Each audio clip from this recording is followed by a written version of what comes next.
It looks good. Thank you, sir. So fresh and modern. Very artistic. What is that store you go to that you have to put everything together? Oh, IKEA. IKEA. Yeah, yes. It's all IKEA furniture. Sorry for the missing arm, but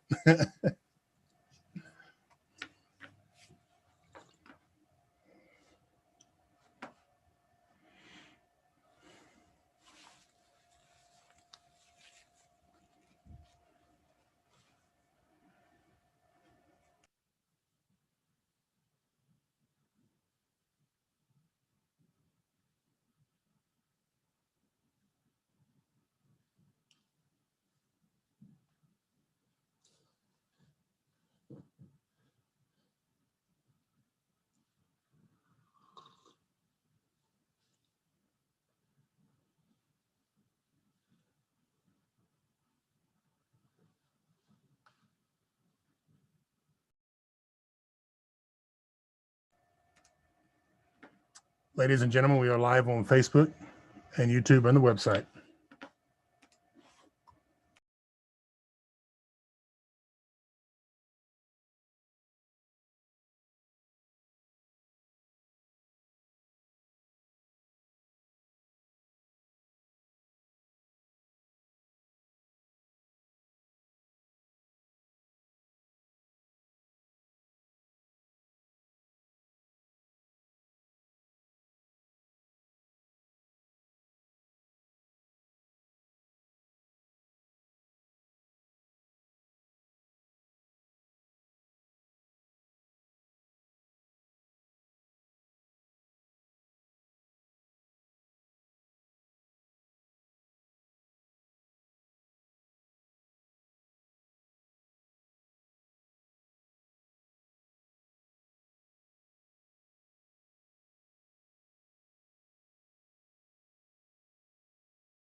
All right. Well, good morning, everyone. And I'm Chairman Oz Nesbitt. You are here for the Rockdale County Board of Commissioners zoning public hearing meeting.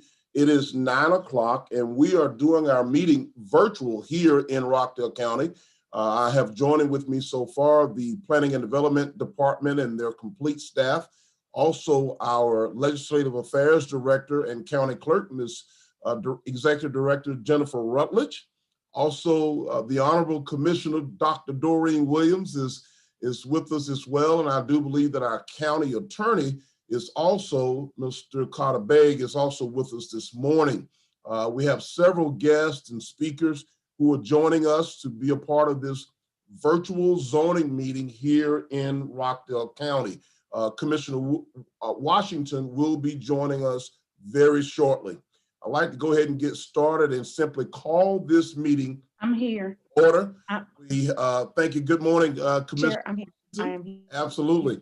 So we're going to get our meeting started and we will start with the invocation. And I'm going to ask if Dr. Doreen Williams would lead us in prayer and invocation. Commissioner Williams.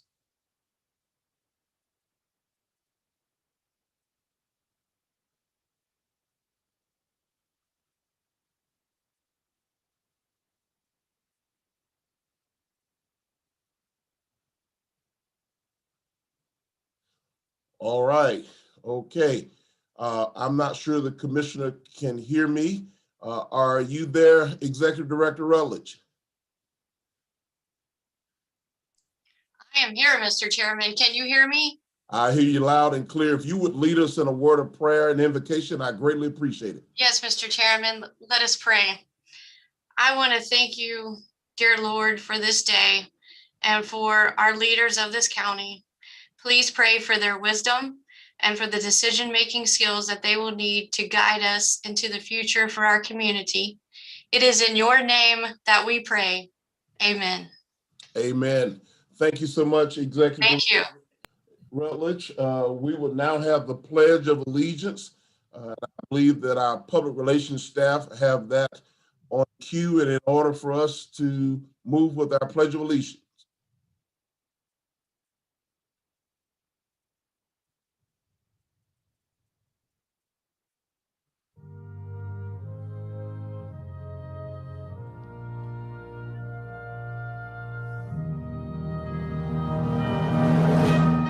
I pledge allegiance to the flag of the United States of America and to the republic for which it stands, one nation, under God, indivisible, with liberty and justice for all.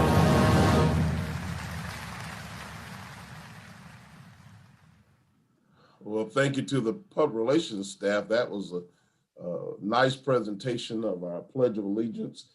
And again, thank you to Executive Director Jennifer Rutledge for leading us in Invocation. Moving our agenda right along, we've got a pretty robust schedule today. I'm going to try to keep us on track as best as possible. At this time, Commissioners, we will have the approval of the agenda.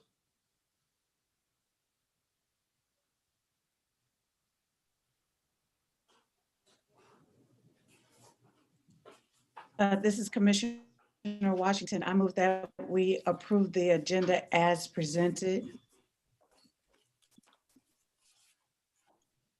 I second the motion. It's been properly motioned and second. Are there any questions concerning the agenda? All in favor say aye. Aye. Aye. Aye. Motion carries. The next item, Commissioners, the approval of the minutes, and there are no approval of the minutes at this time. We will move right along to item number 4, which are the rules and procedures for public hearings. Each speaker must fill out a public comment card to register your intent to speak prior to the start of this meeting. Each item of business shall be handled in the order that it appears on the agenda, unless upon motion of the board that the order is changed. A member of the county planning staff will present each item to the board and will provide recommendations made by both the planning staff and the Conyers-Rockdale Planning Commission for each item of business. All board members are required to have their video and microphone on throughout the entirety of the meeting. If joining the meeting virtually, use your full name when you log in. All board members must state their names to identify themselves prior to speaking. The zoning applicant or the agent will have 10 minutes in which to make his or her presentation. Any portion of their 10 minutes may be reserved for rebuttal following the opposition to the application. If you are a presenter, please be prepared to share your screen during your presentation and ensure that your documents are set to full screen or in presentation mode.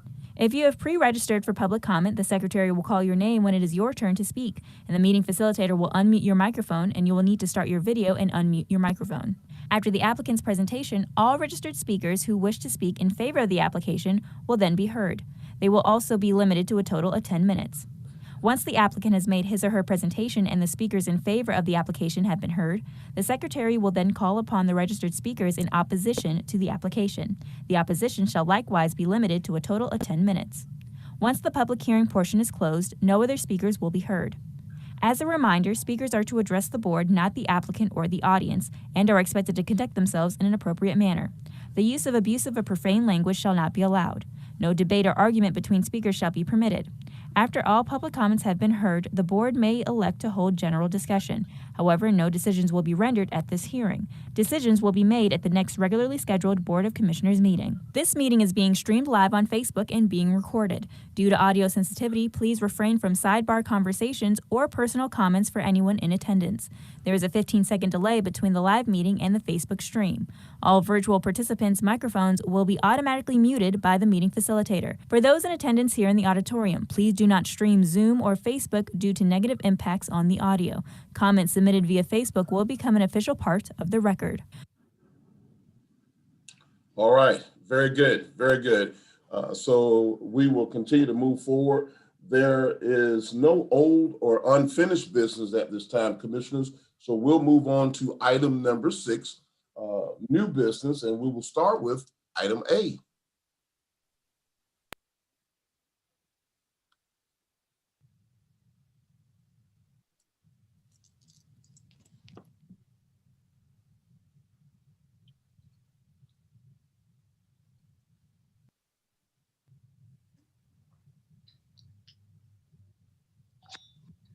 There you go. All right. Good morning, Commissioner. Good morning, Chairman Nesbitt, Commissioner Washington, Commissioner Williams. I'm here to present the couple of items for today's February 23rd zoning public hearing. First item is 0 Old Salem Road, future land use map case number 2021-02, as well as a rezoning case number 2021-03. This is a request to amend the future land use map category from existing commercial to a future high-density residential, as well as rezoning from general commercial to residential multifamily. Overall purpose is to construct a 96 to 105 unit townhome development. Applicant is Corridor Development. They are working with Alliance Engineering and Surveying, approximately 13 acres. Applicant, staff, and Planning Commission all recommended that this project be sent back to the Planning Commission next month. Here's just a map, overall site map for the current zoning, X indicating location. Excuse me, Director Kalanis, just wanted to bring to your attention, we are not seeing the proper image on the screen. So if you can go back and share the screen properly, just wanted to make you aware of that. Thank you, Mr. Diaz. Let's see. Yeah, no.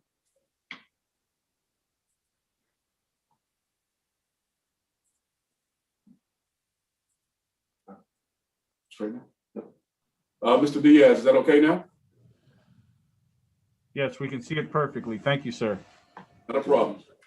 All right, as you see now, this is the actual location. Current zoning, X indicating the particular 13-acre site that we are discussing right now. This is the actual future land use map. So again, X indicating the 13-acre site. Here's an actual site plan of the layout for the, again, between 96 and 105 units on 13 acres. Looks like.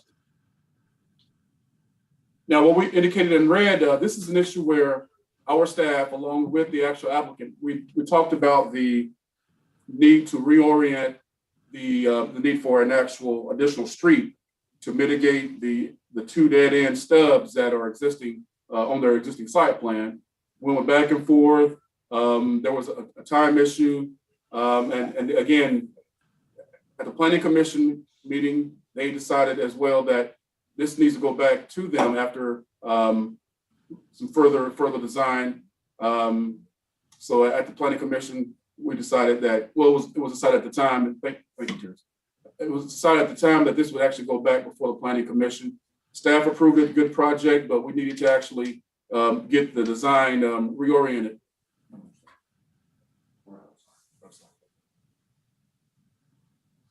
So this needs to go back to the Planning Commission again for further assessment. So basically, they're going to reorient some of the townhomes. Each speaker must fill out a public comment card to register your intent to.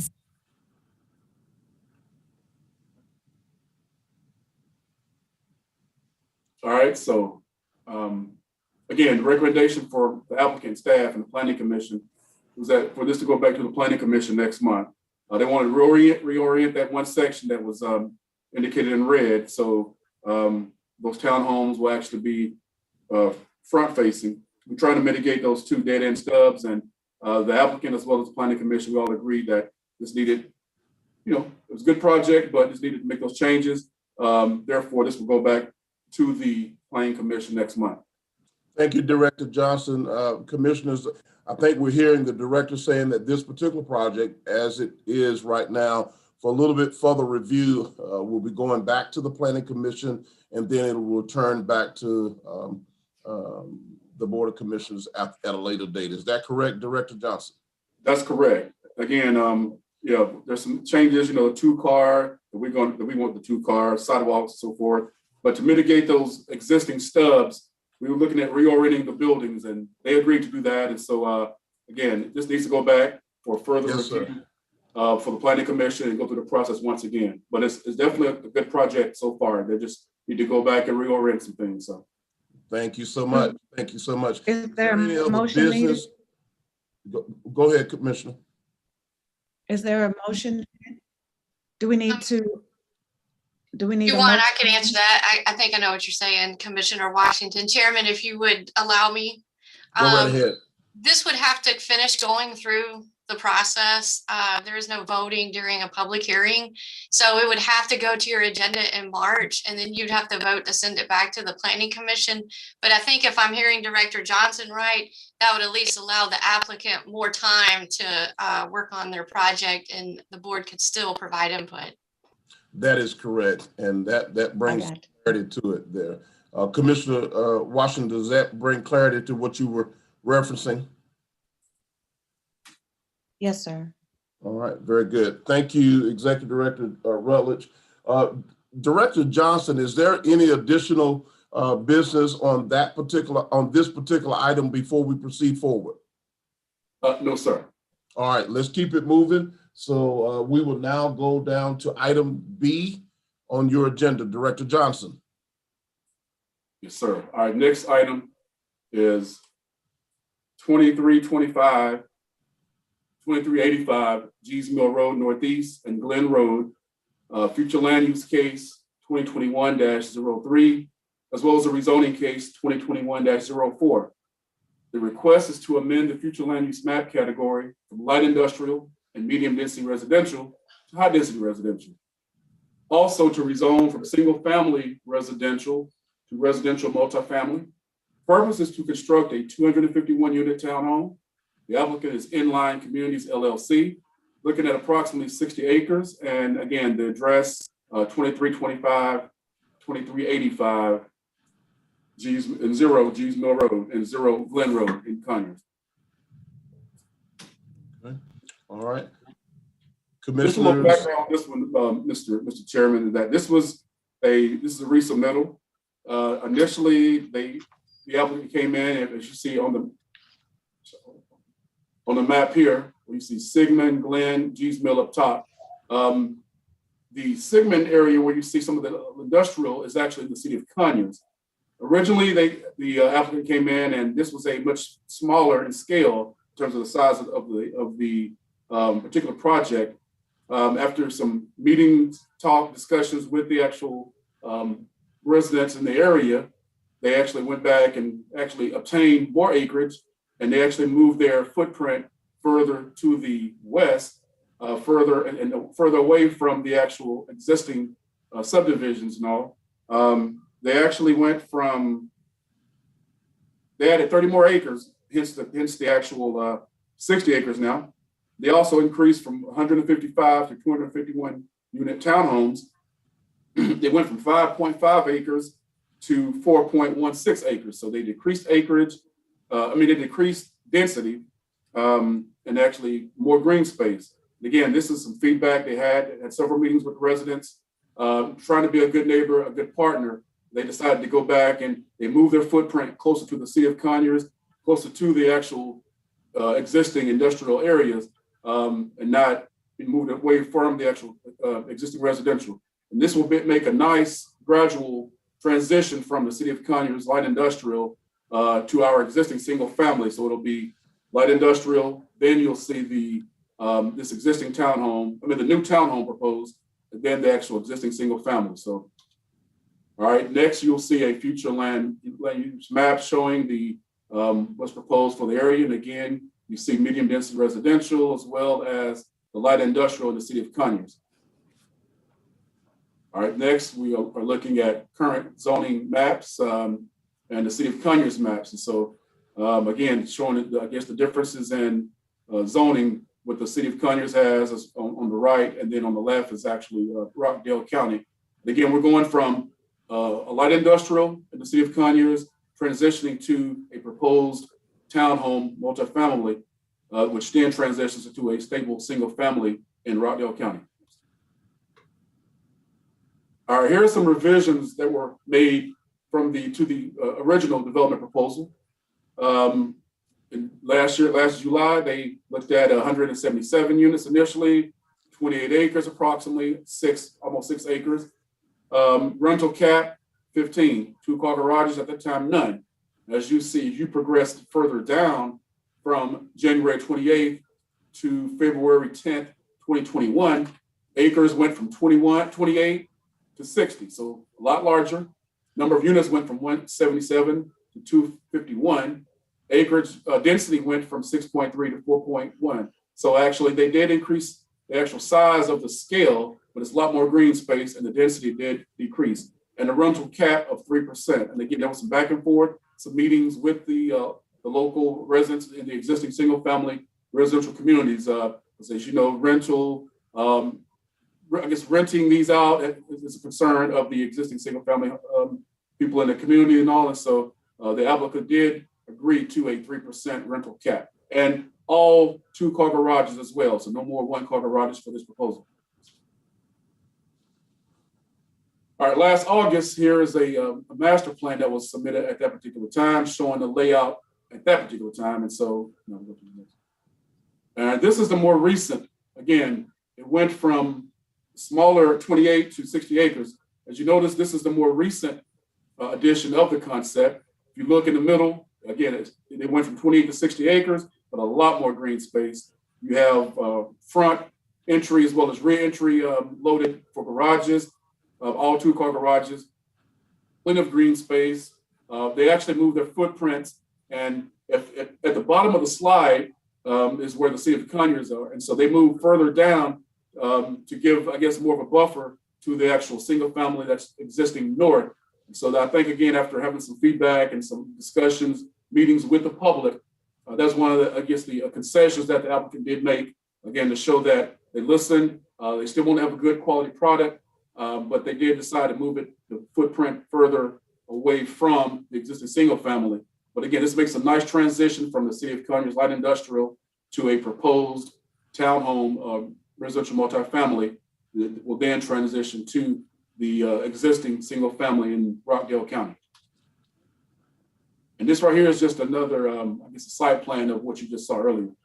Looking at some of the more, I guess you got some 3 right turn lanes, 1 right in, 1 right out access, as you on G's Mill as well as on Glen Road, just showing, again, some of the accessibility points and all. These are some of the elevations that the applicant have submitted. Give us an idea of what they're considering. Again, we're all about quality products. As you look at the facade and the 2-car garages, give us an idea of the type of product that they will bring to Rockdale County. Okay, overall, this project is going to provide quality residences for employees of the G's Mill Business Park, along with the Sigmund-Salem Road corridor. This is very, very consistent with the comp plan's housing goal, providing additional housing opportunities, diverse housing opportunities to meet the needs of the community and the forthcoming community as the county continues to grow, and to give a variety of options for consumer preferences. This is something that the townhome style is something that's not prevalent currently in the county. So this would actually, again, diversity of housing style. And very important, this will serve as a buffer between the current industrial uses in the city of Conyers to the west and to the existing single family residences that already exist in Rockdale County. The existing future land use category of medium density residential for the 2 Glen Road properties will also become, well, proposing to be RM zoning district as well. The Planning Commission voted to recommend denial of it. However, staff, we recommended approval for amending the future land use map from light industrial and medium density to high density residential, as well as changing the future land use category industrial to the 3 G's Mill Road properties to assist in more housing options. We recommend approval to request a rezoning from single family to residential. So, and some of these conditions are on the next 2 slides. All right, so some of these, again, no more than 251 units, 2-car garages. The buildings that are interior will have rear-loaded garages. The type of doors, carriage style. And then I guess one major issue, no request made to annex any part of this for 30 years from the date of approval. And the final plat will obviously give a description of the location that there also, there is an existing industrial to the west. And so that, there may be some noises and other associated sounds with something in the vicinity having a commercial and or industrial uses. And so this is something on the final plat for future buyers, so they will know up front that, it's what to expect if there are issues with noise and or sounds. Other conditions are sidewalks and the ADA standard 5-foot wide sidewalks, exterior on G's Mill as well as Glen. The internal sidewalks, again, should be 5 feet wide, both sides of the street. So the sidewalks on the exterior perimeter streets as well as the interior will both be ADA compatible sidewalks. Looking at a 20-foot landscape strip adjacent to the G's Mill right away. Trees, shade trees, looking at, and all these trees will be counted toward the Rockdale County required tree recompense credits for density. And this is mandated by the required development permits that we have to get later on. And they will have preservation park areas along Glen Road. And the internal street should be a minimum of 26 feet wide, facing curb to curb. And 26, we think this is always sufficient for future need for emergency vehicles, as well as the on-street parking that will obviously come as well. And in terms of parking, we're looking at a minimum, no fewer than 112 overflow parking spaces shall be provided by the developer throughout this process.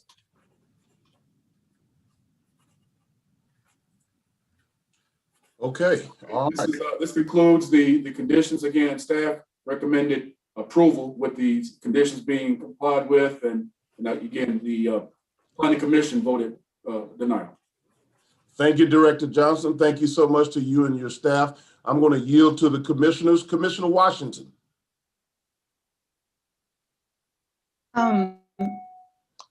What I will say, and I'll probably, are we voting on this today or the next time we meet? No, we don't vote in doing public zoning and hearings. Not right now, but in our meeting today or the next time we meet. It will be in March. Okay. So Yes. what I will say about this development today, and I will probably reiterate all of this when we meet again in March, is, there are very few people or businesses that have come in and been so accommodating.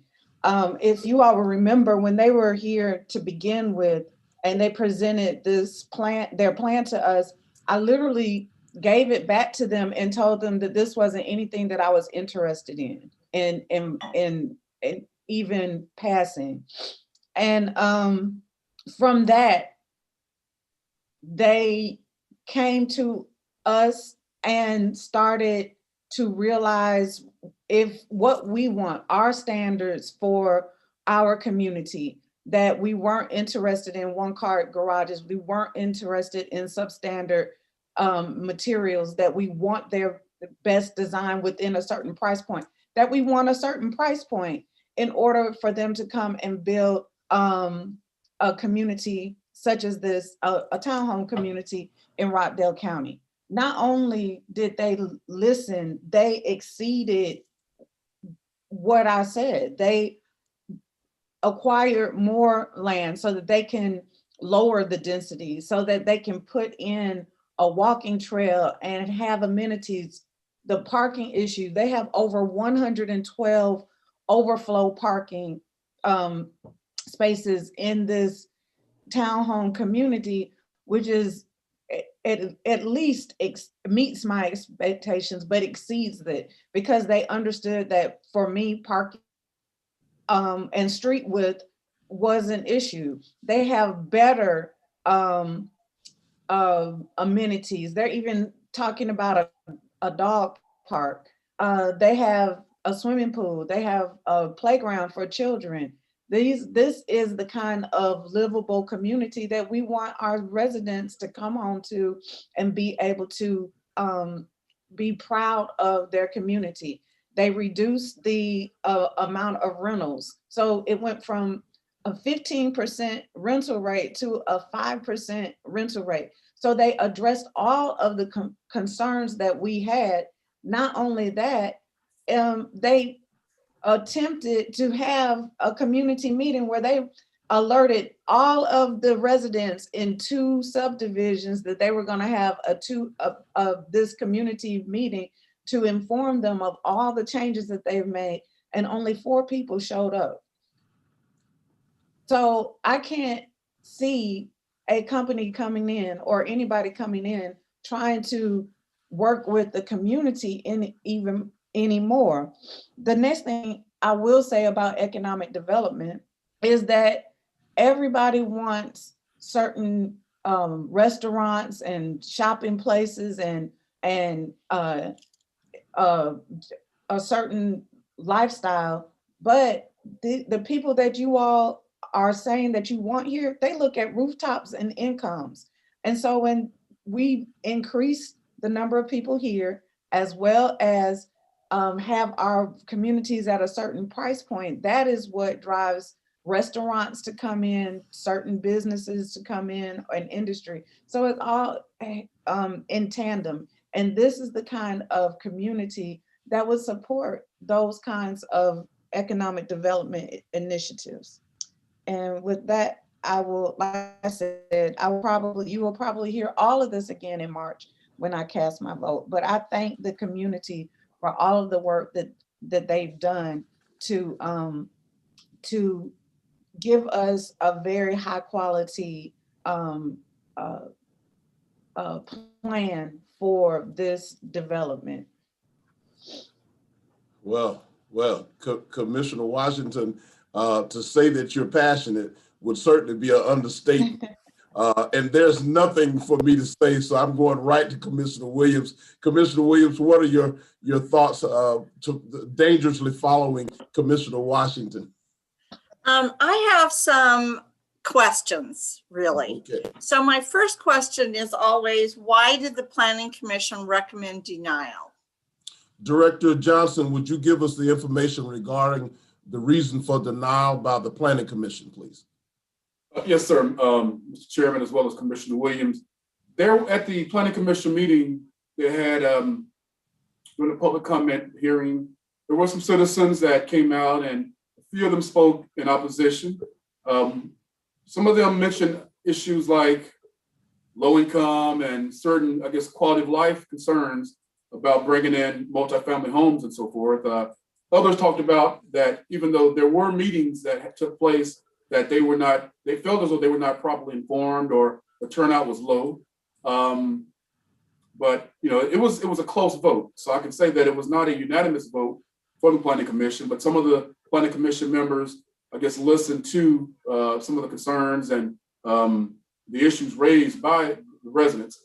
Then others on the Planning Commission looked at the fact that the applicant actually came in earlier and they reoriented the entire development to move further to the west, away from the single family, closer to the actual existing city of Conyers where the light industrial is.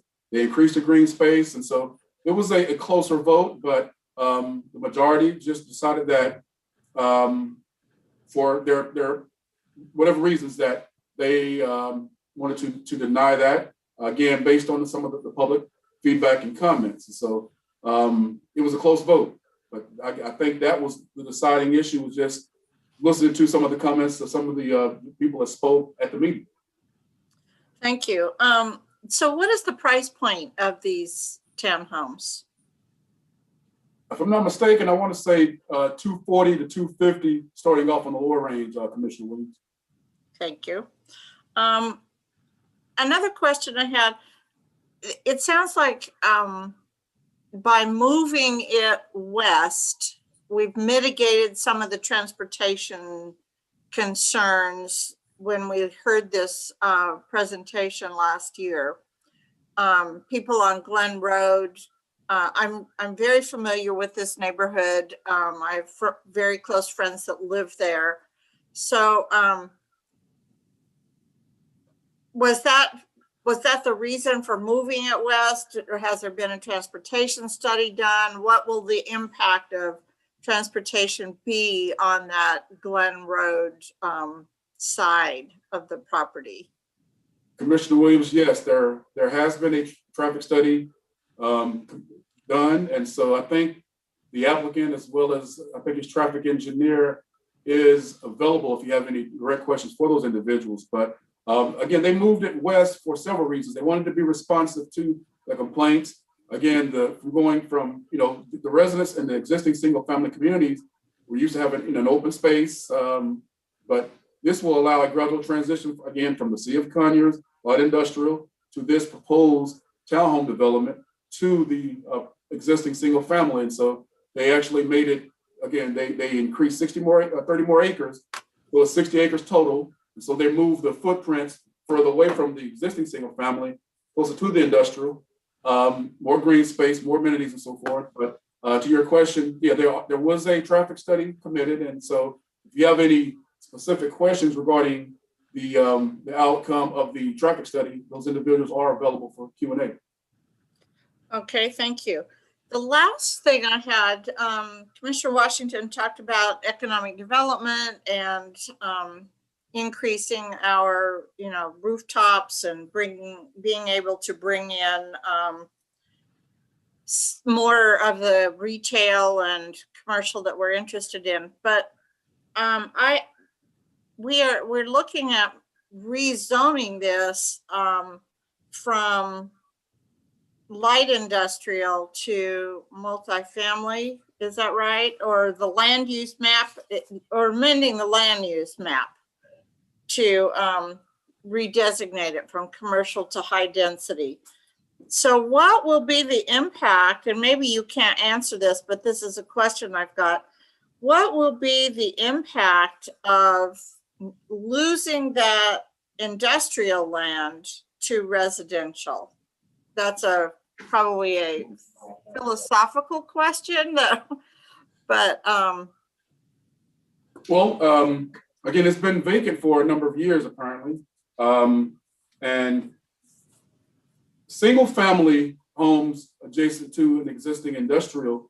I guess that was one of the reasons that I think it sat for so long, and I guess folks that want to have a half-acre, 3/4 acre lot of homes close to that. But I think the townhome development, more homes obviously, but I think that they felt as though that would be a more gradual transition and more amenable to the county. But it's sat vacant for a number of years, and so I think instead of going from industrial in the city with the ability in the current state to be light industrial in the county, the single family residences that are already in the county, I think they'll be more amenable to having some residential, even though a little more denser, versus being backed up to some more industrial. And so I just think my concern is that we just changed another piece of property from light industrial to high density residential. And so if we're reducing our footprint in our industrial and commercial areas, we're reducing the opportunity to bring in businesses that will add to our tax base and not throw it all onto residents. So, this is probably a longer discussion than we want to have right now, but those are just some of the areas that I've been thinking about. Well, Commissioner Williams, I think you bring up a very valid question and point. This particular area, I think, is pretty much a dead spot for industrial and manufacturing just because of the geographical layout and where it's located. I think we'd have a much larger outpouring of residents if we were entertaining bringing in some type of industry or manufacturing, just kind of wedged in right there between the heart of those folks at Milstead Manor on G's Mill Road and those folks over on Glen Road. This project and the fact that they've listened to the residents, they've added more density, they've expanded their footprint, and the quality of the product is certainly going to support the direction that you and Commissioner Washington have been leaning toward, as we all have been talking about economic development. I think we're spot on with this one. I think there was several reasons why we had a small turnout. I did receive some calls from some of those residents that the developer did a door-to-door campaign almost, putting out information to try to bring people out to public meetings. So I really do appreciate the fact, as Commissioner Washington said so eloquently, that they listened to us.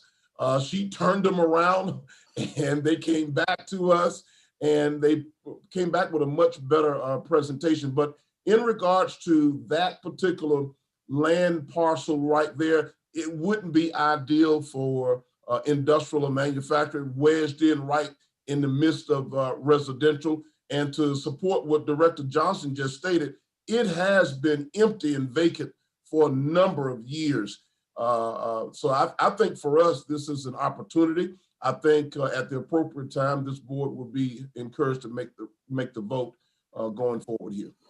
Well, I think some of the things to think about are what was the thinking behind when the land use map was put together just recently, just in the last few years, of keeping that as light industrial. And are there some spaces where we've got that's zoned residential that I know we just changed a little piece of property from residential to industrial, but are there other pieces that could be swapped out? So we know that our land is very limited in Rockdale. I just want to make sure that we are using it in the wisest way. I like everything about the proposed development. That's not the question. I'm looking at that overall bigger picture of, are we, do we have, we're amending this plan. I guess I would like more information on the bigger picture of the land use plan. Mr. Chairman, may I speak for just a second? Go right ahead. Director Johnson, when is it time for the comprehensive land use plan update? 2022, Director Rowland, looking at that next year. So that might play into what Commissioner Williams is asking in the bigger picture of, is it time for us to begin to looking at these large pieces of land and what we dedicate for what purpose? So when will that process actually begin? Will it begin in 2022, or is it? We probably started kicking it off the latter part of this year, but okay. I think it's actually due to DCA and for us to remain qualified local government 2022. But we'll start it this year. Yeah, so that'll begin sooner than later. Perhaps that might help with some of the questions that you had this morning, so you can have that overall look. And I will say that, again, having a background in economic development, I definitely support and agree with what Commissioner Williams is saying, because in fact, land is limited. We're not a huge county. And so definitely I am about employment centers and future opportunities for people to become, be able to take care of their families, whether it's light industrial, e-commerce, whatever the case may be. This particular property, though, was zoned single family, and it's, as the chairman mentioned, it's set vacant for the longest.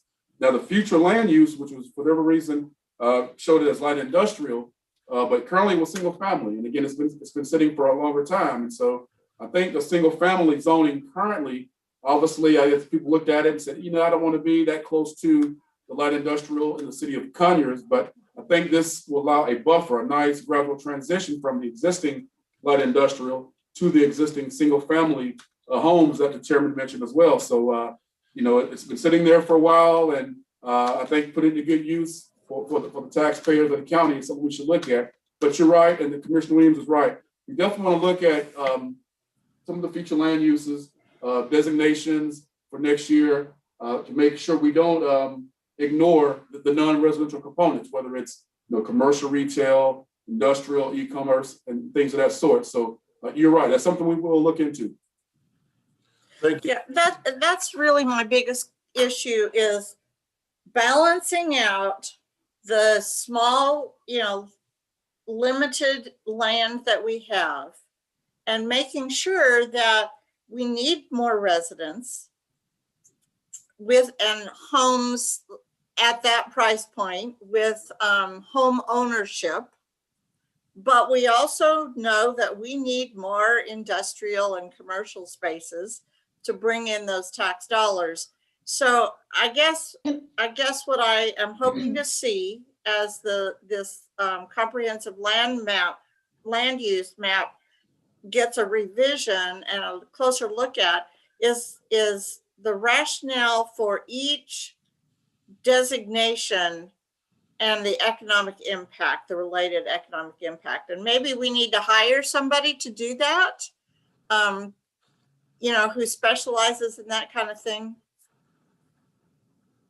Ma'am. Can I interject really quickly, Commissioner Williams? One of the things that we're looking at in the economic development world with the Development Authority and the CREDC is what kind of industry we do recruit, and kind of really looking at the wave of the future, which might not necessarily be as industrial as the past has been. And so if we look at a more technology-based workforce, then us having less land is not as a big, it is a concern, but we can do a lot of things with the office space that, number one, is already vacant and things like that. So I'm not saying that we're not looking at manufacturing or the more industrial type of developments, but we are definitely trying to move in a more technology-based sphere as we look at economic development opportunities in Rockdale County. Well, thank you for that. I guess it's like so many issues we talked about. It's not simple. It's very complex. There's lots of pieces to look at, and it warrants further conversation. Absolutely. I think this is very good conversation, both Commissioner Williams and Washington, and both of you are spot on again in terms of we have to independently, case by case, all of the available land that's throughout the county, because the way the county is kind of split up in certain areas, it forces us to really put our thinking caps on and determine each time something becomes available, how we're going to best use it and whether it fits in to the direction and the vision that the three of us have for moving the county forward. And as Commissioner Washington mentioned, from an economic development standpoint, as well as what is the comparison and the contrast, Commissioner Williams, as it relates to industry and manufacturing. And I really appreciate what Commissioner Washington just said about the open mind, forward thinking and technology-based industries as we continue to move forward. This is going to be the situation that we're going to be in as land becomes available throughout Rockdale County. We are limited, and it really forces us to really reevaluate and sometimes just reassess our current ordinances as relate to particular areas throughout the county. This won't be the last time that we're going to be faced with making a decision concerning zoning, rezoning, or rewriting an ordinance in some cases as we continue to move forward to meet the more modern challenges in terms of where the workforce is going and where talent is and availability of housing. So this was really, really good. It reminds us as we move forward to work even closer with Director Johnson and his team. Director Johnson, is there any other business regarding this particular project at this time? No, sir. All right. Well, Commissioner Washington Williams, any closing remarks or concerning the business that we've addressed this morning with zoning? So do we not have any public comment on this issue this morning? I'm here to present. Director Johnson, you have any public comments? Yeah, there's a couple of individuals that have indicated. I think there's a Mr. Ken Wood that's a proponent for the applicant. He'd like to say a few words.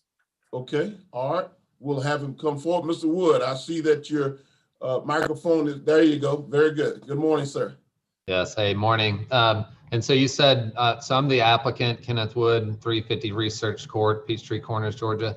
I get, is it 10 minutes for the application? Okay. Am I allowed to share my screen for the presentation? Yes, you are. Awesome. All right, let me know when you guys can see it. Got it. Looks good. Oh, okay, perfect. So I wanted to start, I'll be able to answer a lot of the questions. So this project has definitely been on a long term and looking at a lot of different items. And we started off with a much smaller project. And as everybody mentioned, it has grown from there. And really it grew from a lot of good comments, and it's a better project today because of the comments that we've gotten. But I wanted to start off with this map because I think this map does a lot of things for really delivering some of the questions that came up. One is you can look at the proximity. And so as you move Gee's Mill, as you move Glen, you know, out in that eastern fashion, you get very residential and you're going toward, you know, the mountain bike trails, and it feels like a much more residential or possibly mixture of like a technology, you know, some smaller office type hub. But as you go kind of that northern area where the roads are much larger, the roads are much more connected direct to the highway, those are going to be what we consider the industrial hubs. And Inline Communities, his partner actually does a lot of industrial, and they did not see this site as an industrial site because being able to put like a large, you know, 600,000 square foot, you know, box on 60 acres, because of the road Glen and Gee's Mill that it's on. When you start looking at this, you know, plan, this road just does not feel and have the capacity for an industrial truck size distribution to go onto it. And so that's when the idea came for us to start looking at it for a residential feel.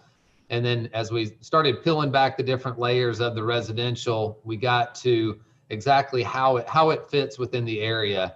And you're seeing all over the metro area and really in the southeast that, you know, these light industrial areas come closer, and then the products and the projects that are close to those areas seem to be those transitional residential pieces. And that's where townhomes and the very maintenance-free lifestyle wants to be. It wants to be close to job hubs. It wants to be close to your commercial areas where you can get easily to the interstate, you can get easily to shopping, you can get easily to the recreation down to the east of the site, and then also transition back to the regular type of single family housing that you have as well. And so we really feel like the plan we have has addressed all those. For the future land use map, you know, there was a question about the Planning Commission, and one of the biggest reason the Planning Commission turned it down was just simply because, as it was just mentioned, was there's a spot on the map where it says light industrial, and they were just, you know, it felt like they were just going off of that says light industrial, and why are we changing it? There was additional comments from the neighbors about, you know, having more conversations about changing the project as well. But one of the biggest items was changing the map. But when you really look at the map, and this happens, I do a lot of planning all over, you know, the Southeast, and I see this a lot of times. And, you know, it's very hard when you're dealing with the entire map of the county, you know, to look at one place. But when you really look at Gee's Mill, as you go down Gee's Mill, that corridor, that road does not feel like an industrial corridor road. It feels more residential and more activity oriented in the way we looked at it. And then you see further from the north and the northwest, that corridor where the busier roads are, that probably could even expand a little bit further. But we really saw Gee's Mill as something. And then it was every community meeting that we've had, whether it was going through the first time or going through this time, the comments have been that they don't want it to be industrial, because seeing trucks come out on their road, trucks come out on Glen, would be a problem for the neighborhood, and that would definitely change the feel of that property. we started looking at a lot of the housing as we looked at this project.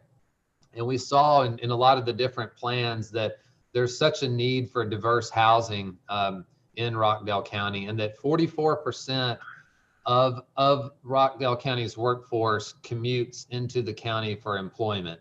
And so that is one thing that increases traffic tremendously. You take a city like Roswell and some different places that have Holcomb Bridge, and they have essentially didn't have a lot of industrial, didn't have a lot of other type of employment, and they get a ton of pass-through traffic.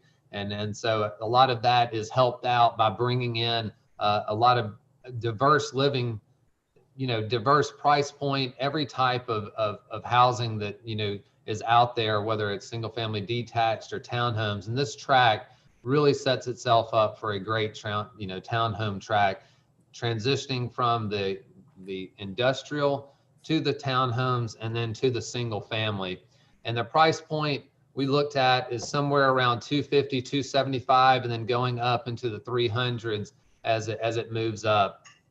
The architecture is all fiber cement siding, brick, stone, carriage style garage doors, and having a mixture of those and a mixture of the front and rear loaded.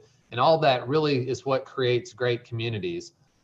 We have 100% of our units are 2-car garages. We listened and we heard that early on. We listened and we heard about the guest parking, how much we needed to have additional guest parking. So we added more, and we still have the ability to add more if we need to as well. We also agreed to a low rental cap. Typically we see 10 to 15%. The neighborhood mentioned one of the neighbors mentioned about 0%.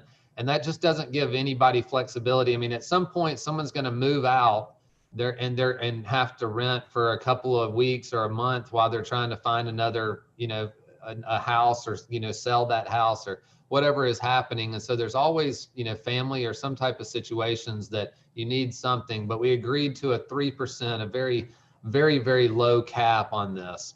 Other items is we're going to have very increased stormwater runoff on the site. All the latest stormwater recommendations we're going to put into effect. Our traffic study did not show a significant amount of traffic. One thing to keep in mind is at 60 acres, it's a really large track. And I think one of the things when we were talking to the neighbors is they forget that much land is coming off of the table for future developments. And so it's a really large tract of land with a really low density. It's actually the lowest townhome density I've ever worked on for one, and the highest green space. And I'll run through that with you. But in running through the traffic, it came out that we're going to do several things. We're going to put in turn lanes. We're going to put in decel lanes. We're going to put in decel lanes on Glen. We're going to make one of our entrances right in, right out. And we're also acknowledging improvements that need to happen down the street at Sigmund, because there's a stop sign that's not tall enough that probably needs to have some flashing lights. And that's created down here where Glen intersects back down at the bottom. And so these are some of the different things that we're doing, kind of a slide and exhibit so you guys can see those. This is where the traffic safety improvement we're proposing for Old Covington Road at Glen Road. And we can detail about how that looks. And these are the different decel lanes and full access. This is the limited access, and this is the decel and full access. And so that really distributes the traffic flow. And so any flow that you have coming through there is going to have multiple options to disperse through the neighborhood.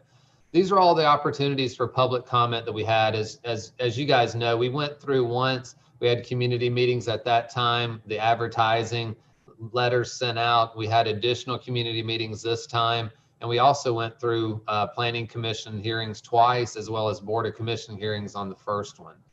And so just as a quick recap, this was initially how we started off. And so the project was smaller.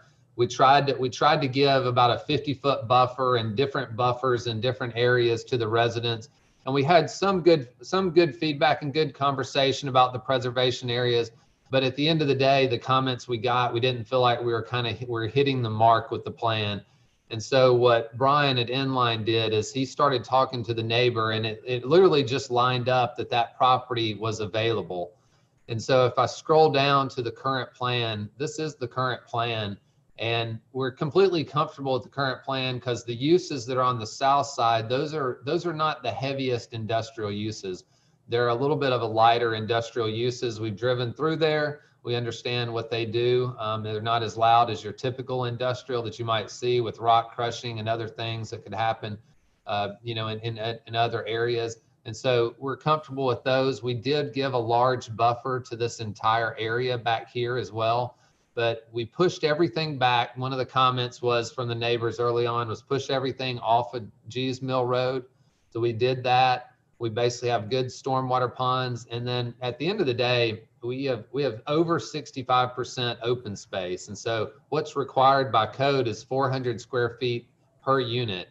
And we're at 7,500 square feet per unit of open space. And that's the largest I've ever done on a plan in all the 22 years I've been doing this. It's really large, and you can see it from the rendering. And what that's gonna allow us to do is keep a huge tree canopy through here. You can see where we have the rear loaded units interspersed, the front loaded units on the edges so that you can take advantage of the undisturbed areas.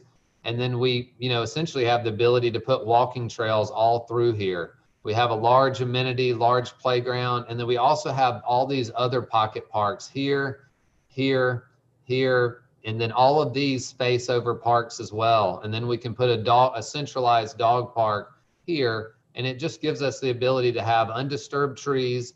It gives us the ability to conserve land, and it also gives us the ability to have the units on a low density, and that's cemented forever. It would be a low density plan. What we're proposing is to build high quality. There at the Planning Commission, there were some comments that we weren't the biggest fans of about, just townhomes are kind of a lower end and create crime. And that's totally opposite. It's a lifestyle by choice. What we're proposing is for people to be able to buy into a home and to be able to not have to do yard maintenance, be able to, if they want to go on vacation, hopefully all this COVID will be over, go on vacation and be able to lock the door and go and not have to worry about, is my grass going to be too tall or anything else, or have I not painted the house? And to be able to have that common maintenance is a really big deal and something we're really trying to push. And so this is the quality of the house. We also wanted to show you guys some of the interior pictures that we have in here. And so in looking through those, everything's going to be higher end finishes, very upgraded, very nice.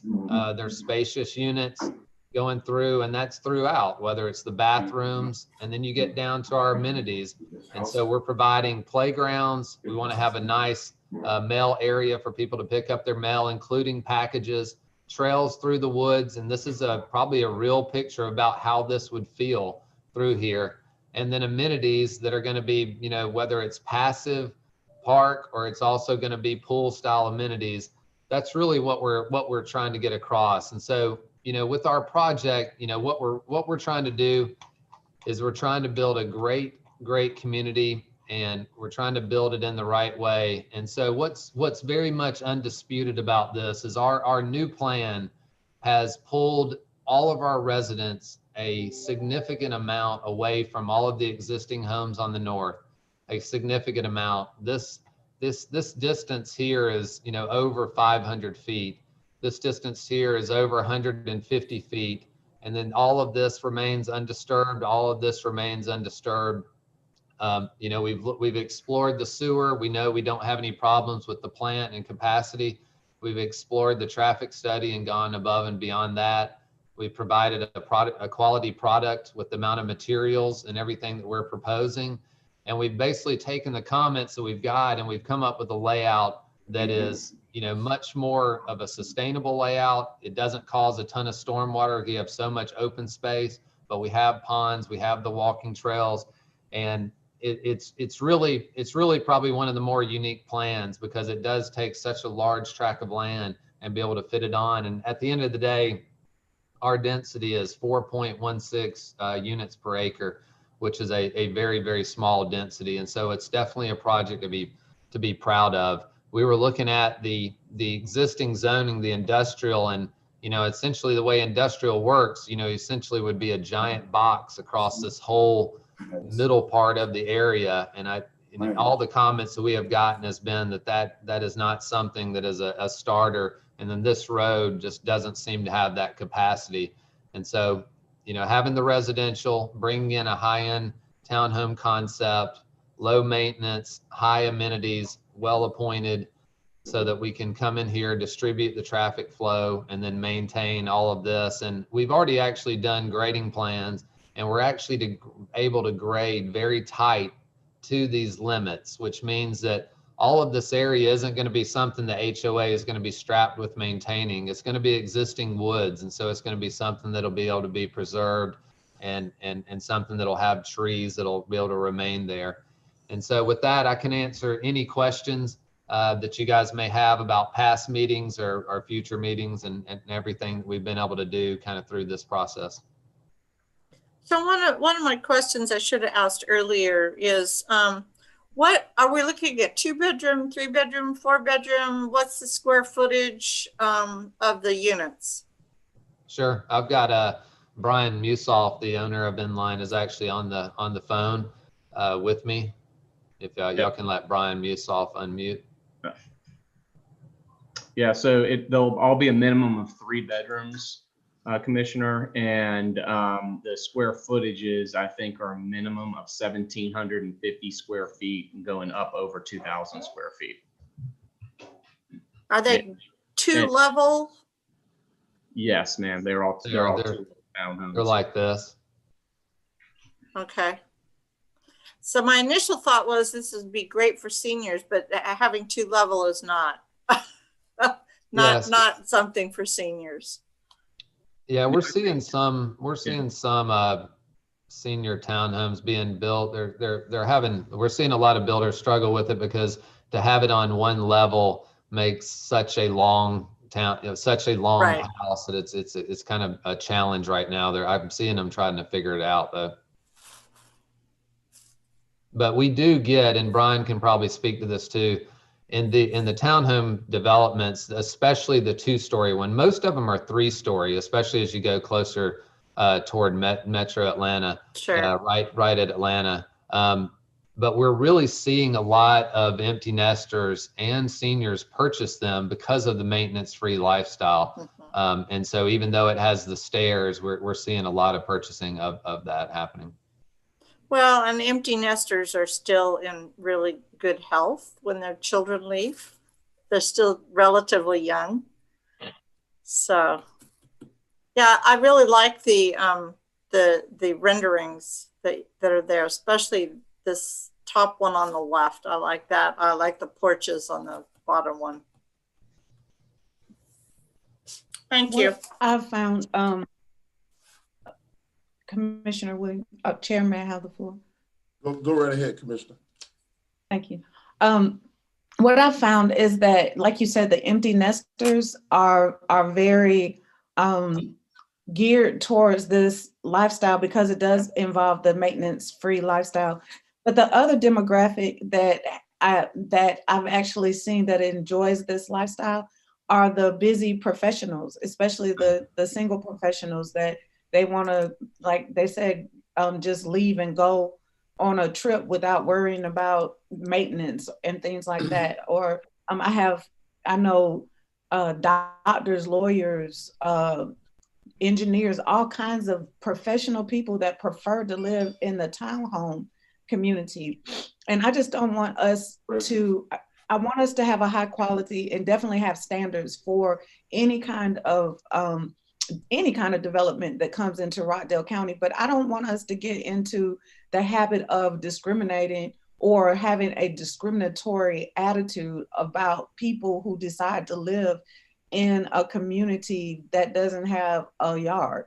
So I just think that we need to keep all of those things into consideration when we are looking at different types of housing to come into our community.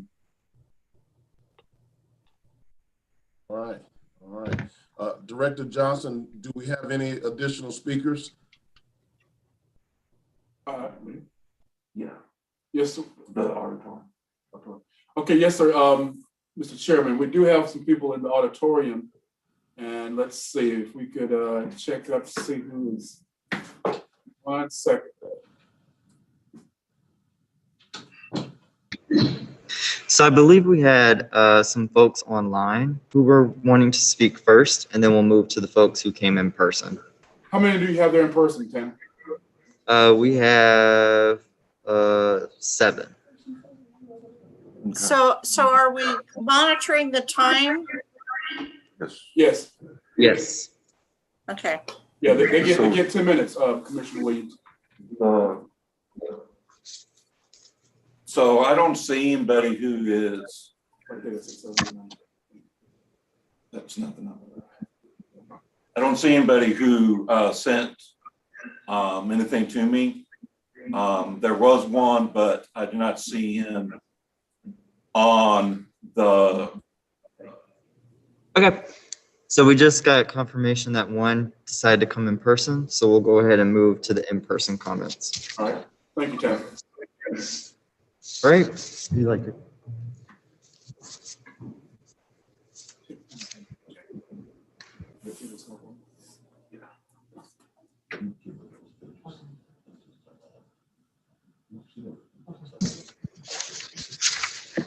Good morning. I'm Hank Generette. You probably don't recognize me behind the mask. I live in Glendale Acres, and I'm raising a series of questions here for the board. And these questions are some that weren't answered previously. I've got 5 questions. 2 of them have to do with utilities or services.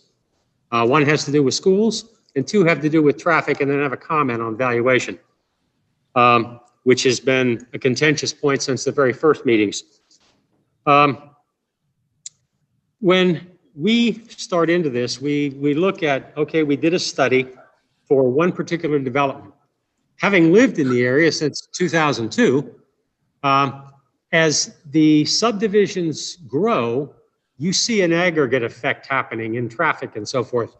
And to that, number 1 is that I'm going to start with the utilities. I just heard that the sewers were checked and they're okay. What is our flow capacity? That's a question I've got. And as far as potable water is concerned, I know that there's the ability to, right now they say that at Pointer, you have the ability to do 22 million gallons of potable water per day, and you're only using about half that. What is the size of the pipe so that when you suddenly start hitting the infrastructure that exists with usage, what's it going to do? I know that's a question for the board, and I'm not looking for an answer off the top of the head here. Another question is, everybody said this is non-typical housing. So the question is, what is our demographic baseline for that? When I say demographic, how many children are there going to be? Because we know that the schools, you just don't drop a child into Rockdale County and they have their choice of any school. There are buses, because it's a rural area, they run through my subdivision. And the question is, at what point in time do you get to a tipping point where it begins to impact the student to teacher ratio? Now, our student to teacher ratios right now, that if we're in the elementary, it's about 20-1. If we're in middle school, and there's only 4 of those, it's 25-1. So it could pretty easily begin to upset and impact our student teacher ratios. And one of the most important recesses, or one of the most important things that this county has, more important than land, is the next generation. Then I wanted to get into the traffic piece of this, and I'm referencing in the traffic piece the Sigmund Road Corridor Study that was put out by Rockdale County. And in there, the area between the Gees Mill area up through the over I-20 up to Flat Shoals, there's a lot of accidents happening there. And one question then is the road going to be widened in time that will address the additional people? The last question, and this is something that was made in the recommendation, they felt that being there, and I sort of heard it today too, that being where they are is actually going to create a situation where people could maybe walk over to the Gees Mills Industrial Park. Well, you're going to have sidewalks on the frontage, But where are the sidewalks out on Sigmund Road, where they go into Salem Road? Once you get to the flyover, I-20, you got sidewalks. Prior to that, you're going to put pedestrians out there, and another one of the charts shows that a couple people have been killed out there. From the Gees Mill area up to I-20. Now the question is, in there, we don't have lights and we don't have sidewalks, but we're going to bring people. Therein lies the question. And finally, when I talk about the values of property, I pulled it out of the tax records or out of the tax, I believe it's called the Schneider is the one that you're using. And looking at February of last year to February of this year, the sales that have happened. Now, there's been a lot of activity at Point Royal, but looking in that area, the mean value of 16 units out of Point Royal has been $433,869. That's a long way from the price point, because a lot of people have talked about what's this going to do to the values of the homes that are there. If I got a mean value of close to $500,000, there's a big delta. If I take a look at Millstone Manor, 2 units have sold, $327,000 and change. And in Glendale Acres, it's $294,000 and change. So far, all of these little R1s are exceeding the price point over there. In fact, I'd sent some information on when I checked out online, some documents that could serve as reference points for the board. Thank you, sir. Okay, our next speaker is going to be Ms. Sherry Barnell.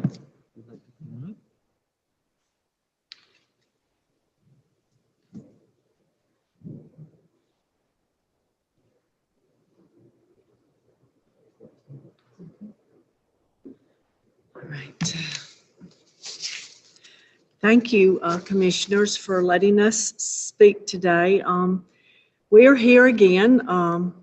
I've been here many times. I guess I've been here to every meeting, and my plea has been the same. Basically, I'm going to just read you my points and hope it makes some kind of sense to you. But as we sat and listened to Inline's proposal on February 11th, the question from the board was asked to them: how do the residents around the proposed development feel? Their response was, I think they're okay with it. That is simply not the case. I have a petition with 117 signatures opposing these townhouses being built in our community. That is the feeling of your residents. I have been to every meeting concerning these townhouses, which started in the summer of last year. They started off with less townhouses than they have planned for today. Their bottom number was at 154 homes. Today, it is at 251 homes.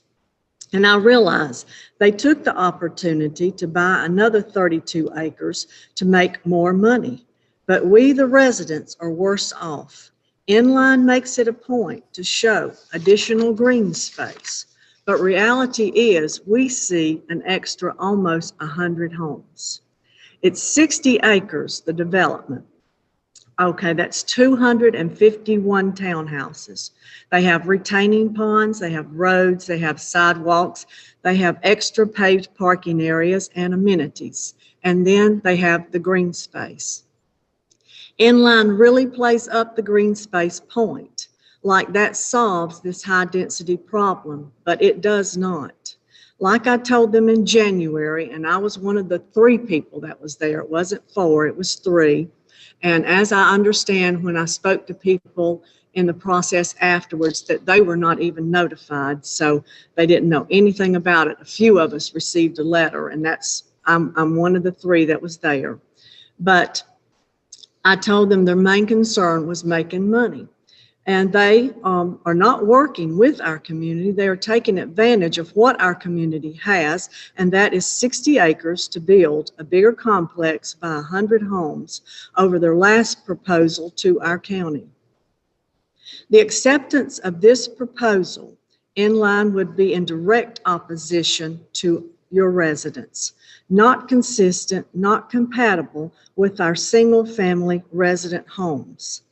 Inline, my challenge to you is build us something consistent, something compatible with what we already have.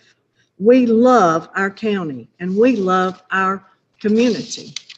Instead of 117 of your residents having to adapt to something they do not want, I'm asking our commissioners to deny this high-density housing and let Inline adapt to us with single-family homes. And as far as that 3% on the rental, when I was at the January meeting, I specifically asked, could you reduce that down to 0? Take the loophole out. The loophole is just the beginning of a big problem that could magnify. And Brian Ephraim looked me directly in the face and he said, yes, we can take it out. But the last 2 meetings, the one in February 11th and today, it is showing 3%. So he told me, yes, he could, but as of today, he's saying it can be 3%. So the loophole will remain open, which I do not think would be beneficial, but if it's open, that is just a beginning to something that could be a bigger problem for us in the neighborhood. I do have the petition here with 117 signatures, and I just pray that y'all will take consideration that we are your residents, we've been here, we will be here, and this is something we don't want, that high density in our neighborhood. If they could lower it down, if they could work with us, but as far as getting in touch and meeting with us that much, I have 117 signatures that is opposing this. Thank you very much. Director Kalan, I wanted to bring to your attention that our time on the 10 minutes has run out, but I just wanted to know if you guys were keeping a different timer. I want to let you know. Yes, we are. Thank you. We have another speaker, Miss Pat Parker. Mister.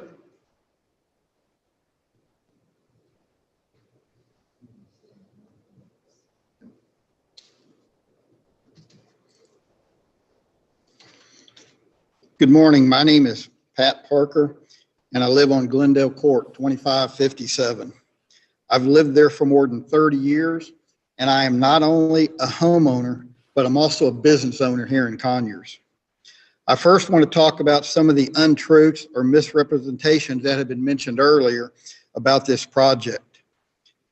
I have never received any notification of any meetings.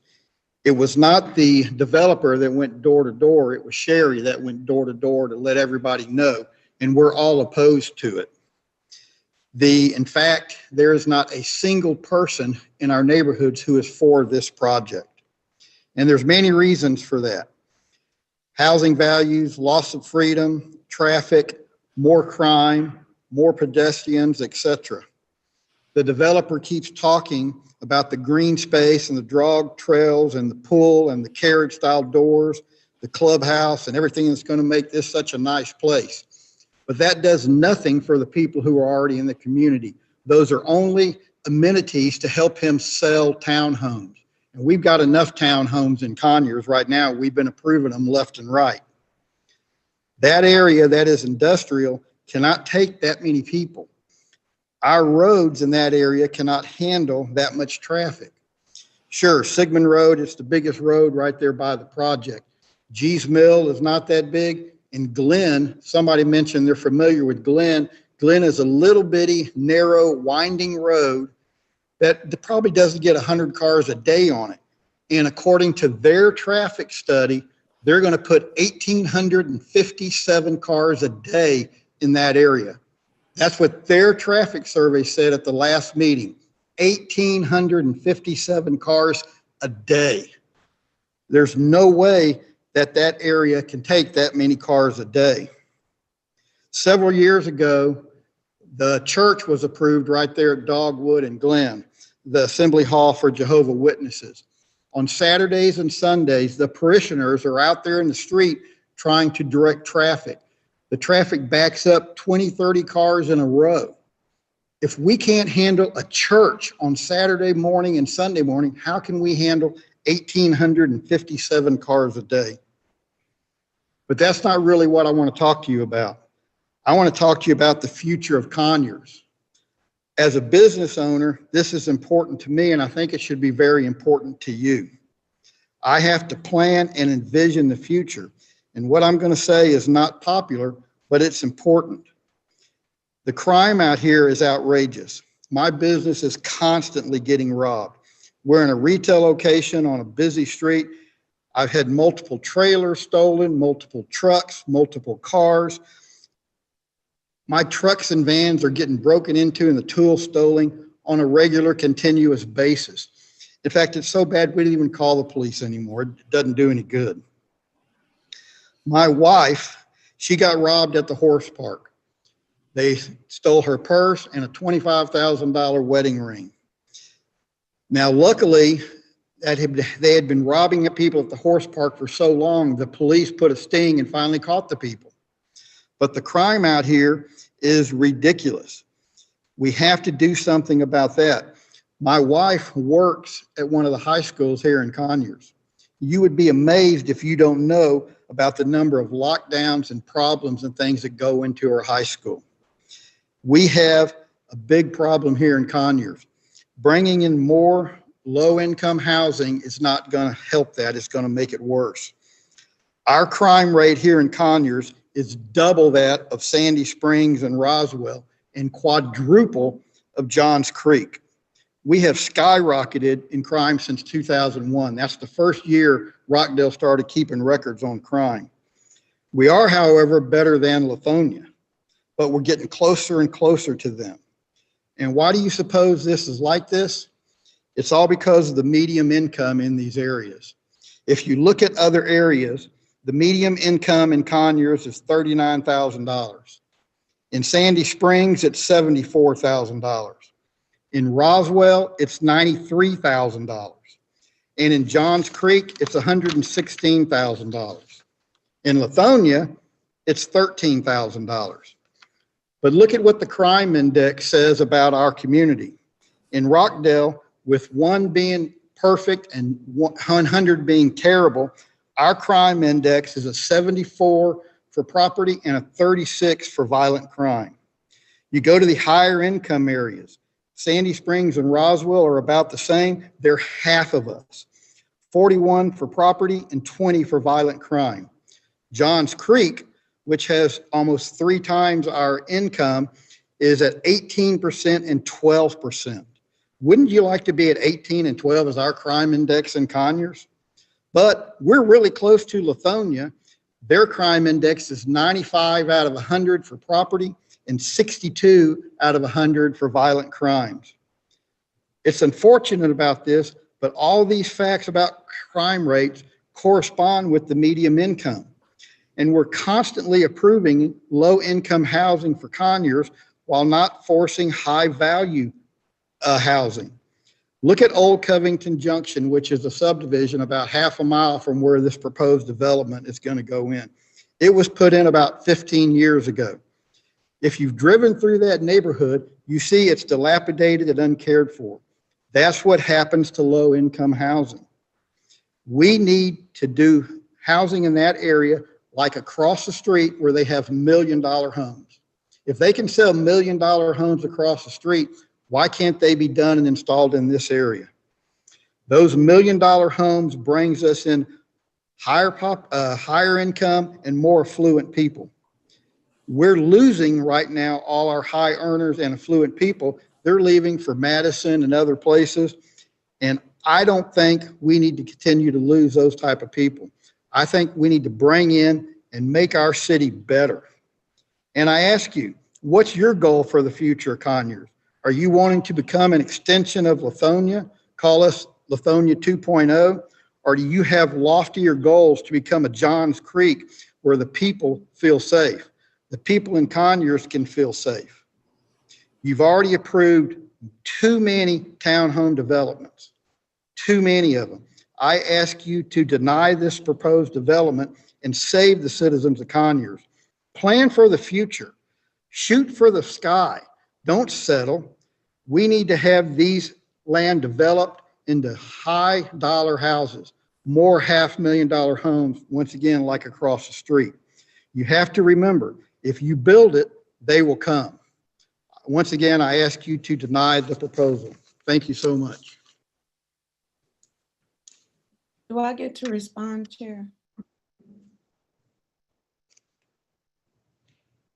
If you would, Commissioner, I think we've got maybe one other speaker. Don't lose your thought, and we're going to wrap up. And I'm Trust certainly me, I will not lose the Mr. Barr, go ahead. So, Chairman,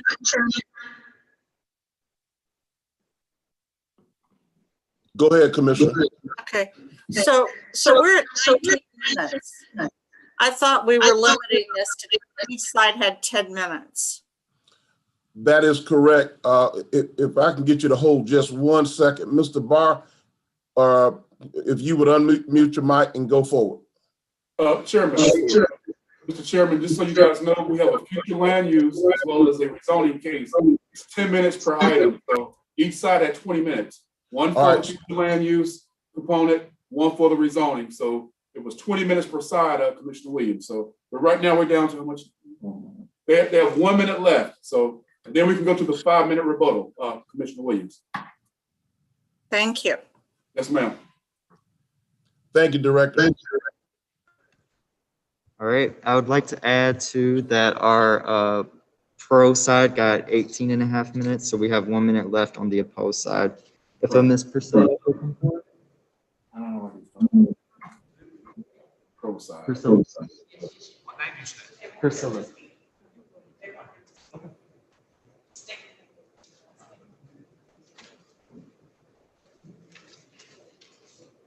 Okay, my name is Jimmy Roten, and I'm just going to hit one point here then. I have a lot to say, but however, 1 minute, I just want to say that the one thing that we have talked about a lot is the crime. We've talked about land value. We've talked about a lot of things. But now we want to talk about the one thing that we did not talk about, which is the sewage system. My understanding is that with that area, you guys are already hitting towards capacity on that. So my question to you is that not only have we talked about water input, we've got to talk about output as well. We know that we have already biomatted in many places in Rockdale County. So with this addition and with your capacity and with what we're trying to do in this area for the future, what can we do about this? All together, everybody has come together and we have said no to this in our community. So we need you to back us up as a people that you represent, and let's deny this. Thank you. All right, that's all from us. Thank you, Tim. All right. Okay. Director Johnson, anything else from you? I'm going to call on the two commissioners. I just want to find out. Mr. Chairman, there's still 5 minutes for rebuttal. So right. So who we bringing up for rebuttal at this time? Let's bring up Mr. Ken Wood. I think he has the rebuttal for the applicant. So can you guys hear me again? Yes, yes. All right, here I'll bring up the share screen again. So I was trying to write down everything as we just had this. So one thing I know that is in every zoning and every location, one thing that is always confusing, especially to homeowners, is density and the zoning process in general about the land. And so, one thing to keep in mind on this, we have the track was added. It was not added, for Brian to make more money or do more things. It was added because it was made available, and it was very obvious that the smaller project was not a good fit for what everyone was looking for. It left a gap in between the industrial to the project, to the initial project site. It left this gap for whatever to come. Maybe that would, for a different board, could be apartments or anything. And so we when this land became available, it made the track a lot larger. And so it opened up the opportunities to do what we're proposing. The unit count went from the 177 up to the 251, but the amount of acreage that was added was substantially more. That's why you see the density going from the 6.36 on the first submittal a year ago to 4.16 now. And so when you're looking at density, when you're looking at land, it's always confusing that, they came back and added more units, but in actuality, it's more land that's being preserved and taken away than you could get in any other process. If the land was looking at as two different pieces, you could get two very different outcomes. This is taking the entire parcel between the existing single family to the industrial and making it one 65% open space, high quality housing development. And I think one place where we just totally disagree, and Brian can probably talk on this too, is just the idea that you build townhomes and crime are going to come. Like, we're going to finish this townhome development and all of a sudden there's going to be this crime. And so one of the problems a lot of times with crime is that there's not enough eyes on an area for people to oversee what's happening. And so this is a very tight knit community, which we like, and the very tight knit of the plan we're proposing, has the units close together in the two separate areas. And so there's a lot of people to be able to oversee. It would have a strong HOA at 251 units to be able to pay in. Beside the maintenance, it can also do everything else. It can be able to be its own support systems. It can maintain the trails. It can do lots of things where there's so many places within the counties all over the place that don't have a lot of HOAs, and they don't have the ability to be able to have a strong HOA where you can have the maintenance and everything going on with it. And there were so many different, different things related to some of the different communities that I heard about different crime and everything. And I've done work in all of them and proposed townhomes in all of them. And the townhomes have only helped a lot of those areas because it gave people within close distance of job force.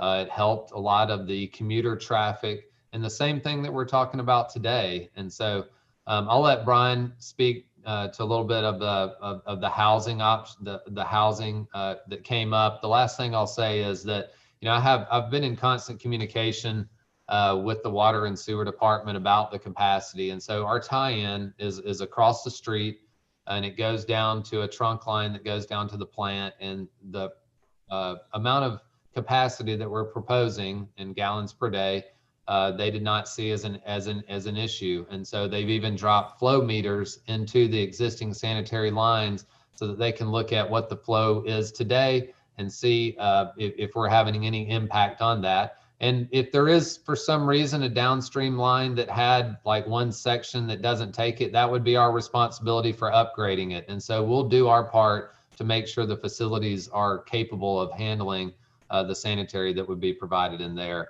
And then I'll turn it over to Brian about the comments about the price point and product type. Hey, Ken. Yes. We only have 15 seconds. Okay. More time. Yeah. I don't have a comment on the crime. I'll let those comments speak for themselves. As far as price points, I would just encourage everyone to maybe do a Google Earth, drive down Glendale Court on Google Earth. The price points of these townhomes on a price per square foot standpoint will be significantly higher than the homes that are selling and have sold on Glendale Court. And these are with, no yards. So. Thank you, Brian. Thank you.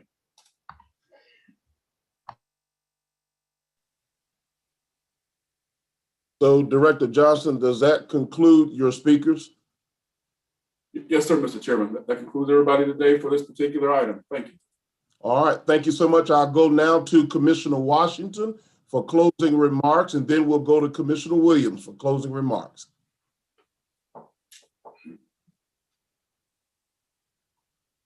Commissioner Washington. I'm sorry, I was muted. To say that a $230,000 townhome is low income, would support a low income is highly misleading. And I think these townhomes, they said it's going to start at 250 to 275.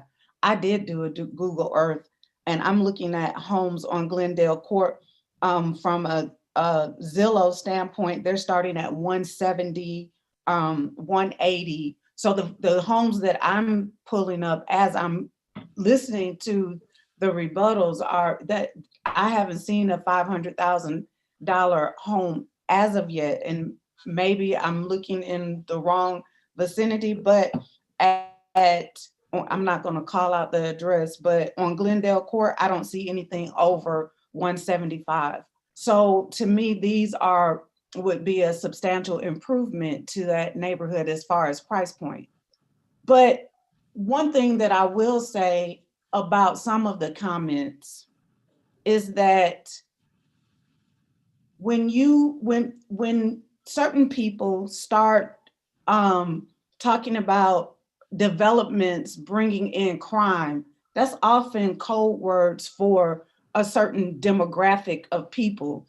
And when certain people hear those code words, what we hear is that you don't want certain people in your neighborhood, and you don't want it to be us to bring in a development that might bring a certain demographic to your neighborhood.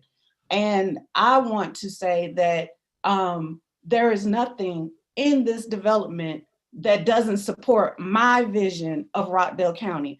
My vision of Rockdale County, and let me be clear, is that we have a diverse county where people can live, work, and play, and do it in a fashion that is, and they have a high quality lifestyle. This development, in my opinion, does all of that. You have people that have to have a job in order to be able to afford a $275,000 home or $230,000 home. You have to have people that are going to work, or they have a certain stream of income. And even if they have to rent, they're renting one of those units, if the mortgage is at $1,400, they still can afford a $1,400 a month mortgage. So that 3% that will be renting, they still have to be able to go to work every day to be able to afford to live there. These will be working people. I know elected officials that live in townhomes. I know doctors, lawyers, all kinds of people. And so for you to say that if we bring a townhome community, we're going to increase the crime, that is just not correct. And it's borderline racist for you to say that you don't want us to bring in a development because it's going to bring in crime, because people in one city has a higher crime rate, and we know what kind of the demographics at that city. So that's all I have to say about the comments that were said. Thank you, Commissioner Washington. Commissioner Williams. So my first thoughts were similar to Commissioner Washington's, in the fact that $250,000 townhomes is not in any way low income.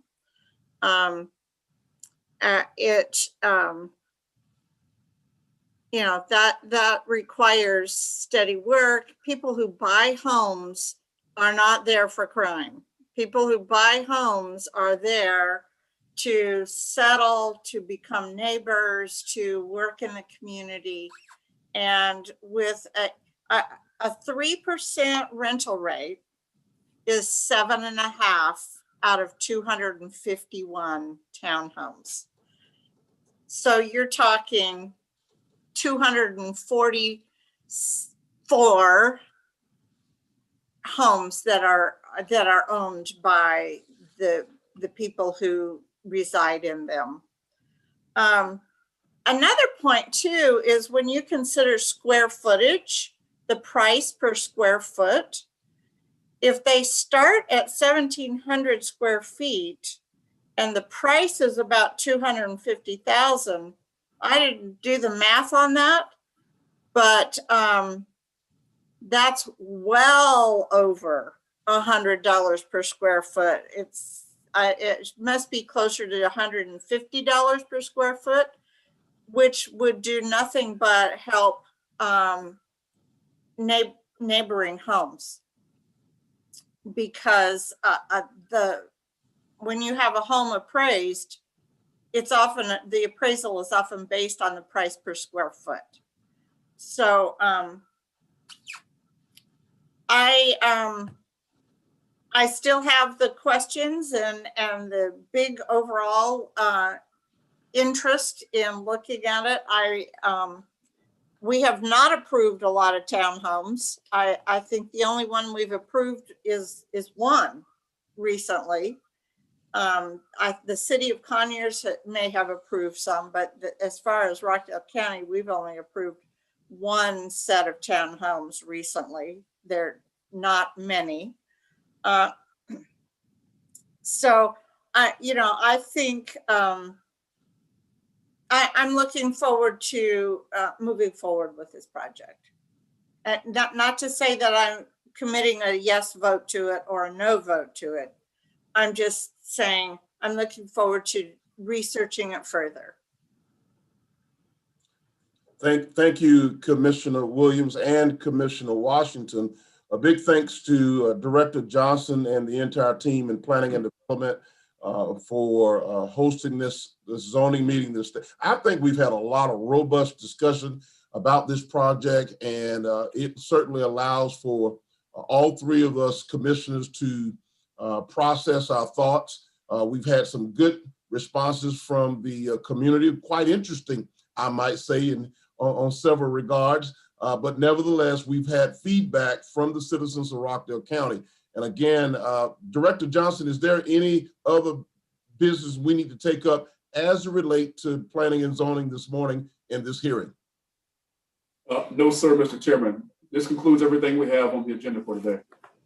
Thank you so much. And again, Director Johnson, thank you to you and your team, both there in your office as well as in the county auditorium. Thank you for all of those who took the time to come out to be a part of this planning and zoning meeting this morning. The Rockdale County Board of Commissioners will be taking a 5-minute transitional recess as we transition from this meeting over to the official Board of Commissioners voting meeting this morning. Give us about 5 minutes and we'll be back live starting the Board of Commissioners meeting here virtual here in Rockdale County. As for now, this meeting is adjourned. Thank you, ladies and gentlemen.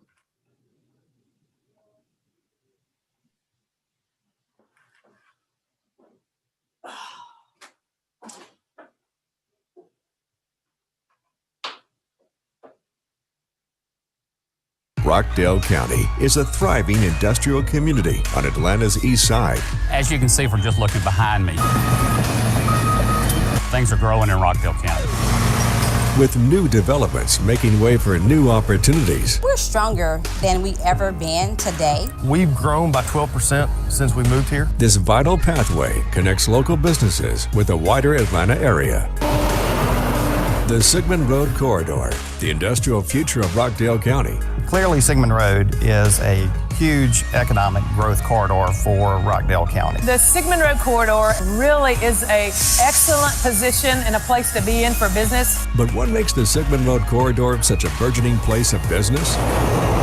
It's an area that has everything you can look for. The accessibility to the interstate, the location close to Atlanta, the visibility if you need it, you're right here. Safe and quick accessibility to Interstate 20. From probably 4 different directions, you could find Evans and see it. There was very little things that we had to do to outfit it for our manufacturing facility. Nurturing new businesses and accommodating new industries. East Smith Box is here to stay. The future is bright for volume transportation. We're so excited about many different opportunities. Easy permitting, easy access to things that we need. Our projects don't get bogged down in government bureaucracy. Rockdale County, perfectly positioned for your next business.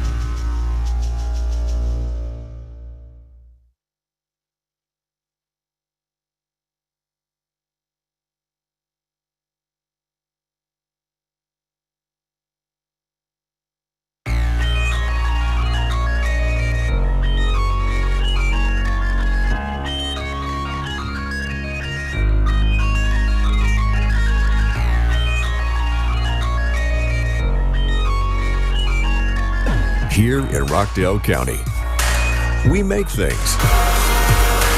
Home to dozens of businesses, large and local, across a multitude of trades. Rockdale County is a thriving industrial community on Atlanta's east side. Thriving and rapidly growing. Conyers in Rockdale County is a tremendous manufacturing base. Industrial developers are seeing the growth potential in this corridor and are investing their money in it. We're stronger than we ever been today, so that now we're able to increase our capacity, capabilities, and resources. We've grown by 12% since we moved here, and as volume has grown, we've been able to grow with Rockdale County. We've grown from 20 employees to 75, and we continue to grow. With new developments making way for new opportunities, this vital pathway connects local businesses with a wider Atlanta area. The Sigmund Road Corridor, the industrial future of Rockdale County. Clearly, Sigmund Road is a huge economic growth corridor for Rockdale County. The Sigmund Road corridor really is an excellent position and a place to be in for business. The accessibility to the highways, but also there are so many businesses along the way that you can work with each other. That is the economic hub and growth engine for our community. It has been for the last probably 20 years. The majority of our investment and job growth has come along this corridor. And as a community, we're investing in this corridor. Sigmund Road is a extremely safe on and off ramp for our trucks. And obviously we want our drivers safe as well as many other families on the roads. Being within miles of the Sigmund corridor has definitely benefited our business opportunities. Obviously being located just right off the interstate and not having to drive that far with a truckload of boxes makes the ease of use and easeability to get back on the interstate to travel to the final destination. Sigmund Road is a major artery for leading industries. But what makes the Sigmund Road Corridor such a burgeoning place of business? Accessibility. Accessibility means our trucks are able to hit interstate commerce safely and easily. So we chose this location off Sigmund Road in Rockdale County because of safe and quick accessibility to Interstate 20. About half an hour from the city and the airport, Sigmund Road is the first exit off I-20 into Rockdale County from Atlanta, giving businesses quick and easy access to the interstate and offering a convenient destination for customers and clients. Visibility. Certainly visibility is a really important part of our business. It helps, just people to see that you exist, right? But also when people are trying to find Evans, how hard is it for someone to get here? Our customers, the delivery from probably 4 different directions, you could find Evans and see it. With over 100 acres available along I-20 and as a major roadway through the county, Sigmund Road offers miles of marketing opportunities to commuters and residents alike. Location. Location is incredibly important for industrial tenants for a variety of reasons. Attracting employees, amenities, and avoiding congestion is huge for these tenants. A good spot industrial-wise for our manufacturing facility. And when we found this location, there was very little things that we had to do to outfit it because before then it was a corrugated box company as well. So we didn't have to do that many customizations because everything was pretty much laid out in the footprint that we needed to be. Unlike the growth-hindering congestion found in Rockdale's neighboring counties, areas along Sigmund Road give businesses the space they need to expand and grow, all at a more affordable price and in a more conducive environment than counties closer to the city. When people are looking at Sigmund Road, it's an area that has everything you can look for. The accessibility to the interstate, the location close to Atlanta, the visibility if you need it, you're right here. Everything that you want is right along this corridor. Like this property, right off exit 78. This vacant 36-acre lot is zoned for mixed use. It's perfectly positioned with close proximity to the interstate and with a wide area on display along the side of the highway. Just across the road is another opportune spot. This huge 70-acre lot is also zoned for mixed use. But no matter what your next business move is, it's impossible to say no to this much space right off the interstate. And further down Sigmund Road, there are hundreds of acres of available lots ready for your business. In fact, development is continuing on Sigmund Road to accommodate bigger businesses and newer industries. As you can see from just looking behind me, things are growing in Rockdale County. All our local businesses are growing and prospering. Other people are making investments in our community. They see what is good here and how much we're growing, and the forecast for growth is pretty strong. In the fall, Rockdale County will begin widening a long stretch of Sigmund Road, making way for freight and transportation across the county, and making room for businesses to grow and succeed. The future is bright for volume transportation. We're so excited about many different opportunities. We're growing each and every year, and ultimately the sky is really the limit. East Smith Box is here to stay. We're going to be around for years to come. We thank Rockdale County for allowing us to come into their county back in 2004, and the connections that we made, we know have been impactful and have helped us along the way. Nurturing new businesses and accommodating new industries, the Sigmund Road Corridor is the premier destination for Rockdale County's industrial future. Operating in Rockdale County has always been really, really good for us, and it just continues to be that way. Easy permitting, easy access to things that we need, and just a lot of great services available to us in Rockdale County. The biggest benefit we see in working in Rockdale County is the government is large enough to understand the complexities associated with our projects, but small enough that our projects don't get bogged down in government bureaucracy. Rockdale County, perfectly positioned for your next business.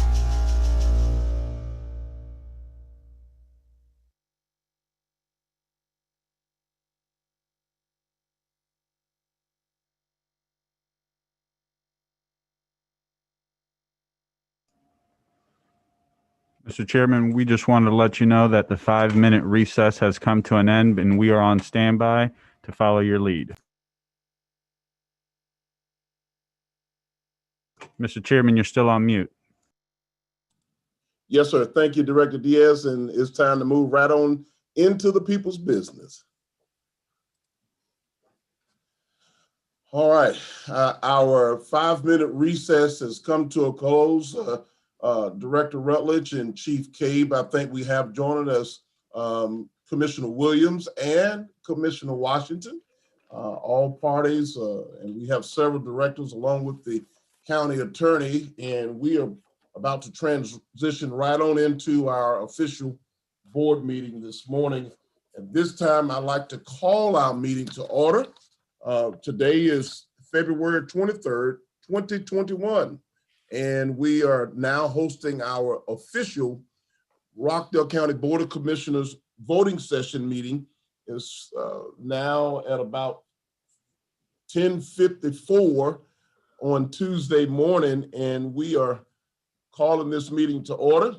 And we also have joining us this morning for invocation and pledge of allegiance, none other than Pastor Al Sadler of the Church of New Beginnings. Pastor Sadler.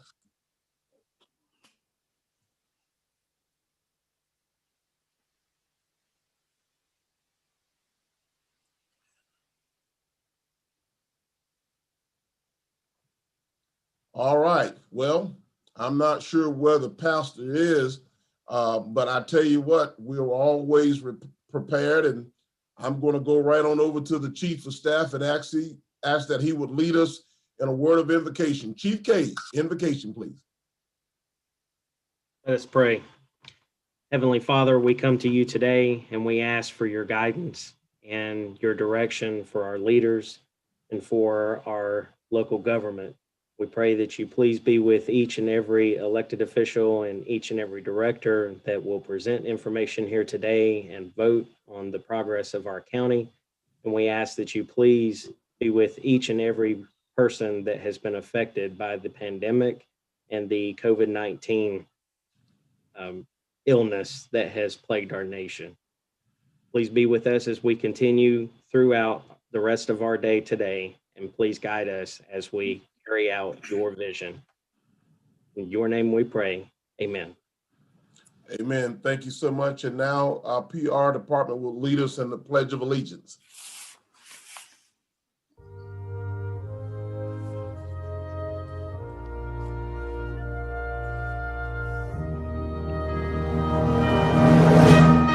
I pledge allegiance to the flag of the United States of America and to the republic for which it stands, one nation, under God, indivisible, with liberty and justice for all.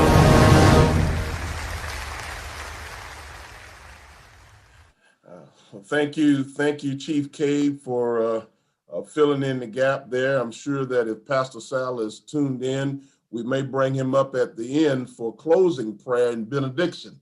I also want to say thank you to the PR department for the Pledge of Allegiance. I really like the Pledge of Allegiance and how it's set up there. But did you all notice that eagle, that beautiful eagle? I really like that eagle that was standing right in front of that flag. Looked really awesome and represents us well. Moving right along, we've got a Black History Month and Juneteenth presentation coming from our Public Relations Department. Good morning, everyone. So excited to be able to join you on this beautiful Tuesday morning. As we've been sharing with you the past few weeks, we have been working on a project to bring acknowledgement and to recognize the history that Black folks in Rockdale County have contributed to us. So with that being said, what we'd like to do is show you our third installment.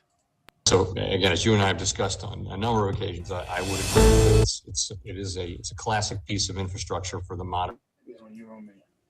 I don't know. That's you. Go ahead.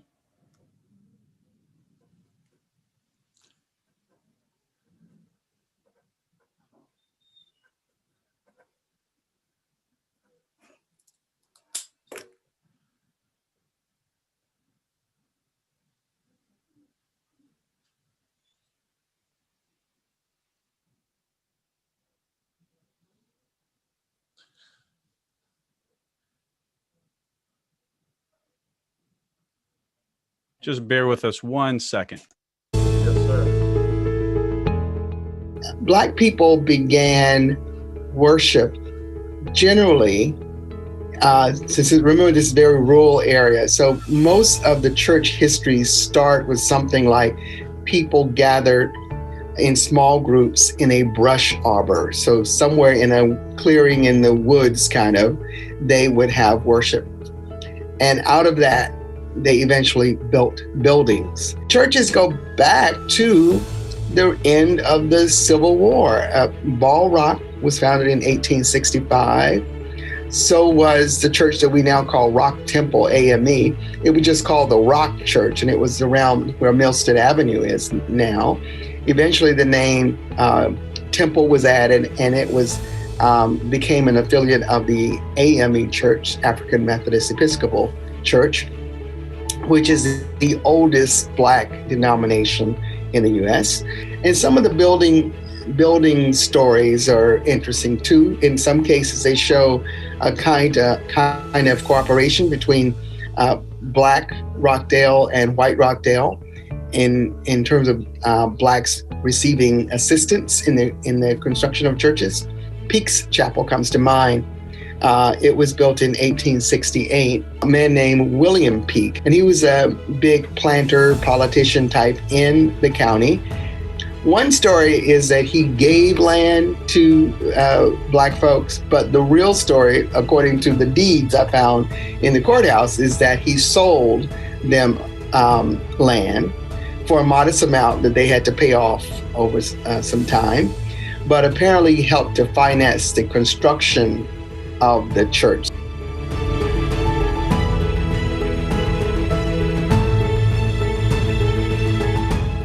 The church took on a very special role in Black lives that may have been a bigger role in the lives than church might have been in other people's lives. It was a spiritual home, it was a social place, it was an educational place. The churches were kind of a place where you could be free to be, because about 6 days of the week, you might be subject to all kinds of insults and various kinds of abuses. You were not treated with the kind of respect due you. Women would be called Annie or something like that. A man, no matter how old, might be called boy by a white boy. So there were all these kinds of indignities you had to deal with, but in that church world, you could be somebody.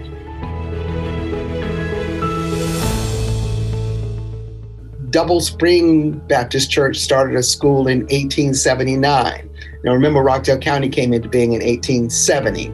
So in its earliest days, you have Black people with churches starting schools. By the early 1880s, Rock Church, which we now call Rock Temple, as I said, Pleasant Hill CME Church, New Hope Baptist Church, White's Chapel United Methodist, Peaks Chapel Baptist, Shady Grove Baptist, Ball Rock Baptist, all had schools. They were generally the one-room school kind of thing. The length of the school year also differed for Black kids, not because they didn't necessarily want to learn, but because their school year revolved around the agricultural needs of the county and the needs of the family for income. So a school year might be 3 months. And for many years, that school itself didn't go beyond 7th grade, but the church was the home for that.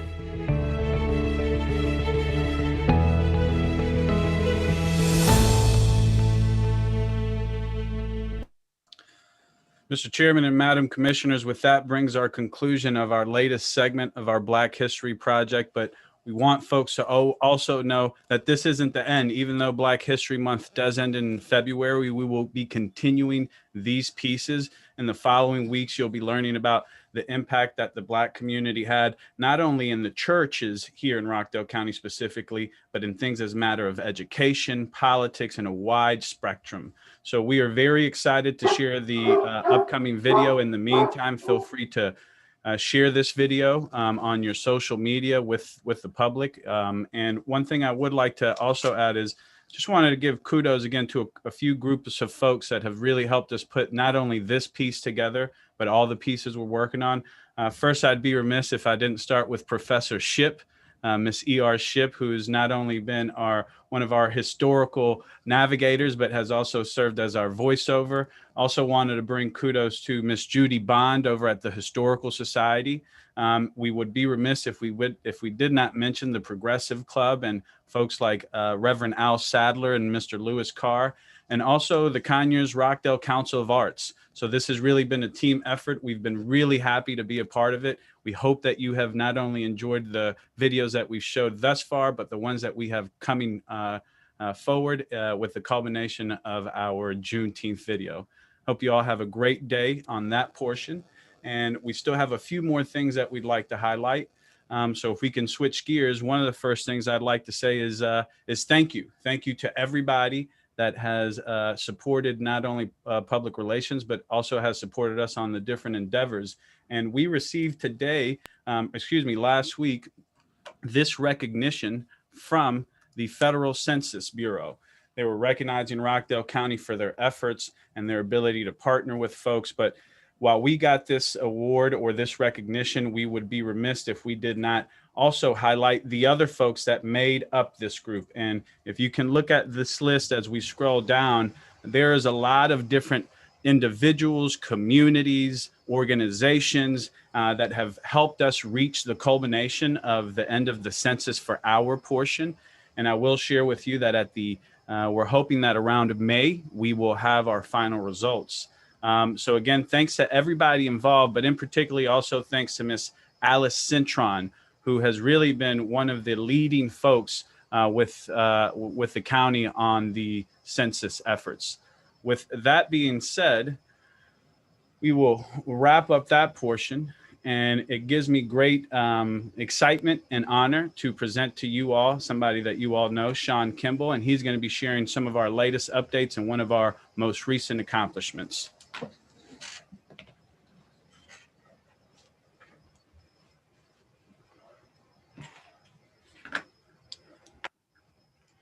All right, give me just a second to set up here.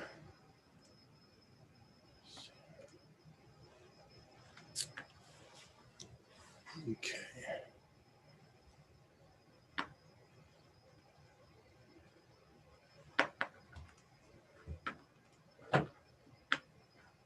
Okay. So thank you, Director Diaz. Good morning, Commissioners. My name is Sean Kimball. I'm one of your Public Relations Audiovisual Coordinators. And today I want to share with you another accomplishment here in the Public Relations Department regarding video award submissions.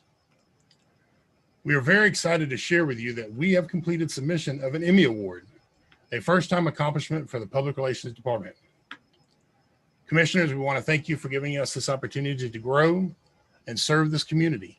Our leadership set this as a goal 4 years ago, and we are finally able to submit projects that we think are worthy. I've been with the county for over 20 years and have seen many things change during that time. One of those is finally having a wonderful team with the right attitude and willingness to learn. This has resulted in public relations winning 2 video awards already. One of those was an Emmys Award for a Trial the Trails video we did a few years back, and the other was for winning a Telly Award for a Black History piece we did in 2019. This year, we submitted 4 video projects for additional Telly Awards. Each project has to be submitted into a category. First, we took the daily COVID report and submitted it as a web series because it's more about the overall purpose of the project rather than each individual video. The removal of the Confederate monument and remembering Deputy Minor were submitted as public interest and awareness projects. These events weighed heavy on our community for many of our citizens in different ways. We also submitted the Stepping Up initiative for a People's Telly in local TV. We should find out if we've won a Telly for our submissions during the month of May. Now, let's talk about the Emmy submission. The Emmys are the pinnacle award in broadcast excellence. We are part of the Regional Southeast Emmy chapter, and it is one of 19 chapters throughout the United States, identifying and celebrating television excellence at the local and regional level of the National Academy of Television Arts and Sciences. Our chapter represents television professionals from all disciplines of the industry and from each of our markets. Those are Alabama, Georgia, Mississippi, South Carolina, and Asheville, North Carolina. Each video we submit has to be placed in a specific category. We thought the monument removal would fit into the historical cultural area. The Deputy Minor and the Stepping Up initiative were placed in the human interest stories, and the daily COVID report was submitted as a public affairs program series. One of the goals set for this department years ago was to get to the point that we felt we were producing programs at a high enough quality to submit for an Emmy. That includes quality of footage, script writing, storytelling, audio, and editing. Today, we celebrate that goal being completed. Now we have to wait and see if we've won. Regardless, we are producing high quality productions that are worthy and that we are proud to put up against other organizations. Now, you've heard me say we throughout this presentation. We are a team with different skill sets and thought processes, and we are here to serve the citizens of Rockdale County. Individually, we're great. Together, we're unstoppable. And I'm proud to work with such a diverse team that is efficient and work every day to execute goals set by our leadership. Winning awards is great and gives us rock solid evidence of the quality projects we produce. But hearing from a citizen that they appreciate information we share keeps us excelling forward. Dr. Tony Evans said, "Unity is oneness of purpose, not sameness of persons." I think that represents who Rockdale County Public Relations is. Thank you for allowing us time to present this to you, as well as our wonderful community. And Chairman, there are 2 kinds of people that work for Rockdale County, and those that wish they work for Rockdale County. If you'd like to see some of our work, you can watch it live on the county website or watch on our videos on demand. For now, commissioners, do you have any questions?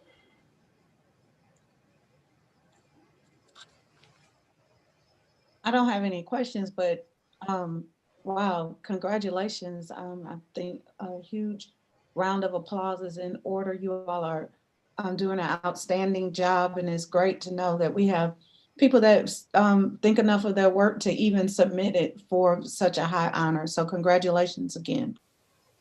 Thank you. And that was my comment too, that I didn't have any questions, but I am personally familiar with the good work that you do, not just the good work, but the professionally accomplished work that you do.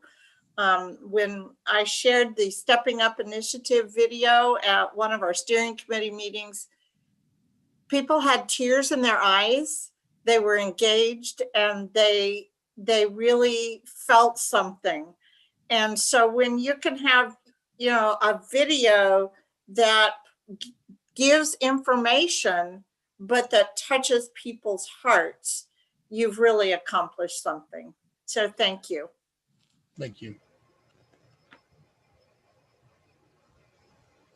Thank you very much. Again, thank you to our team and Director George Diaz for the amazing environment we get to work in on a daily basis. George empowers us to push the envelope to become better at what we do and to get outside of our comfort zones. As you can see today, this is not my comfort zone, but we really want to thank him for all that. And thank you, and I'll turn it back over to the chairman now. Thank you, Sean. Thank you so much. And I really enjoyed that Black History piece that you all presented this morning. In the spirit of moving on, we will now move down to the approval of the agenda. Commissioners, what is your pleasure? I move to approve the agenda as presented.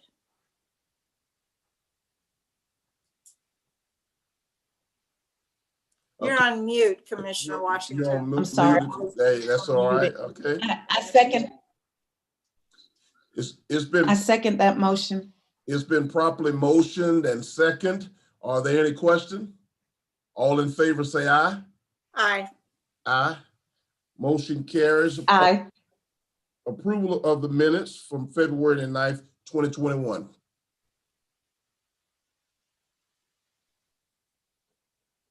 I move to approve the minutes as presented. I second the motion. It's been properly motioned and second. Are there any questions? All in favor, say aye. Aye. Aye. Motion carries. Now there's unfinished business. We're moving right on to the regular agenda. We have joining us our Executive Director, Director Jennifer Rutledge, and we will start with item 2021-85. Director Rutledge. Mr. Chairman, item 85 is with DataWorks Plus LLC through the Sheriff's Office. This is a maintenance agreement for the handheld fingerprint scanners in the amount of $2,140. The term is March 1st, 2021 through February 28th, 2022. Commissioners, what's your pleasure? I move to approve the contract as presented. I second that motion. It's been properly motioned and second. Are there any questions? All in favor, say aye. Aye. Aye. Aye. Motion carries. Next item, please. Yes, Mr. Chairman, item number 86 is with Georgia Power through the Sheriff's Office. This is for the installation of lights at the jail parking lot in the amount of $105 per month. I move to approve this contract as presented. I second the motion. Been properly motioned and second. Are there any questions or concerns? All in favor, say aye. Aye. Aye. Aye. Motion carries. Next item, please. Item number 87 is with Ademia Identity and Security through the Sheriff's Office. This is a maintenance agreement for the jail live scan fingerprint machine in the amount of $6,725. The term is March 1st, 2021 through February 28th, 2022. Commissioners, what's your pleasure? I move to approve the contract as presented. I second that motion. It's been properly motioned and second. Are there any questions or concerns? I have a question. My agenda has 3,840. Did I miss an update to the amount?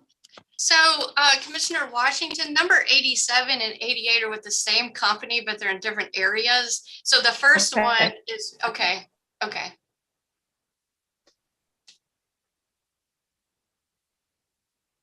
All right. No further questions. Thank I you. checked the wrong one. Well, it's always good to check me on that. So thank you. It's been properly motioned and second. Are you prepared to vote? All in favor, say aye. Aye. Aye. Aye. Motion carries. Next item, please. Item number 88 is the second contract with Ademia Identity and Security, also with the Sheriff's Office. It's a maintenance agreement for the sex offender live scan fingerprint machine in the amount of $3,840. The term is March 1st, 2021 through February 28th, 2022. I move to approve this contract as presented. I second the motion. It's been properly motioned second. Are there any questions? All in favor, say aye. Aye. Aye. Motion carries. Aye. Next item, please. Yes, item number 89 is with Wolverton and Associates Incorporated through the Transportation Department. This is for Farmer Road at Lakeview Estates roadway design. This is change order number 3 to contract 2018-186. This is the additional survey and design work, and it's an additional amount not to exceed $30,000. I move to approve the contract as presented. I second that motion. It's been properly motioned and second. Are there any questions or concerns on this item? All in favor, say aye. Aye. Aye. Motion carries. Next item, please. Item 90 is with ER Snell Contractor Incorporated through the Transportation Department. This is for the Sigmund Road Phase 2 widening and multi-use trail from east of Leicester Road to Irwin Bridge Road. This is the GDOT PI number 0013163 and 0012886 in the amount of $14,973,649.13. There's a 730 days from notice to proceed as well. Commissioner. That's a lot of money. Yes, it is. I move to approve this contract as presented. I second the question. I second the motion, and I have a question. Okay. Are there any questions or concerns? I'm just wondering what about the funding source for that? Yes, ma'am. Hello, this is John Moretto, with RDOT Director. So this has multi-funding sources, both from our SPLOST as well as state and federal funds. Thank you. Yes, ma'am. Thank you, Director Moretto. It has been properly motioned and second. All in favor, say aye. Aye. Aye. Motion carries. Next item, please. Item 91 is with ESG Operations Incorporated.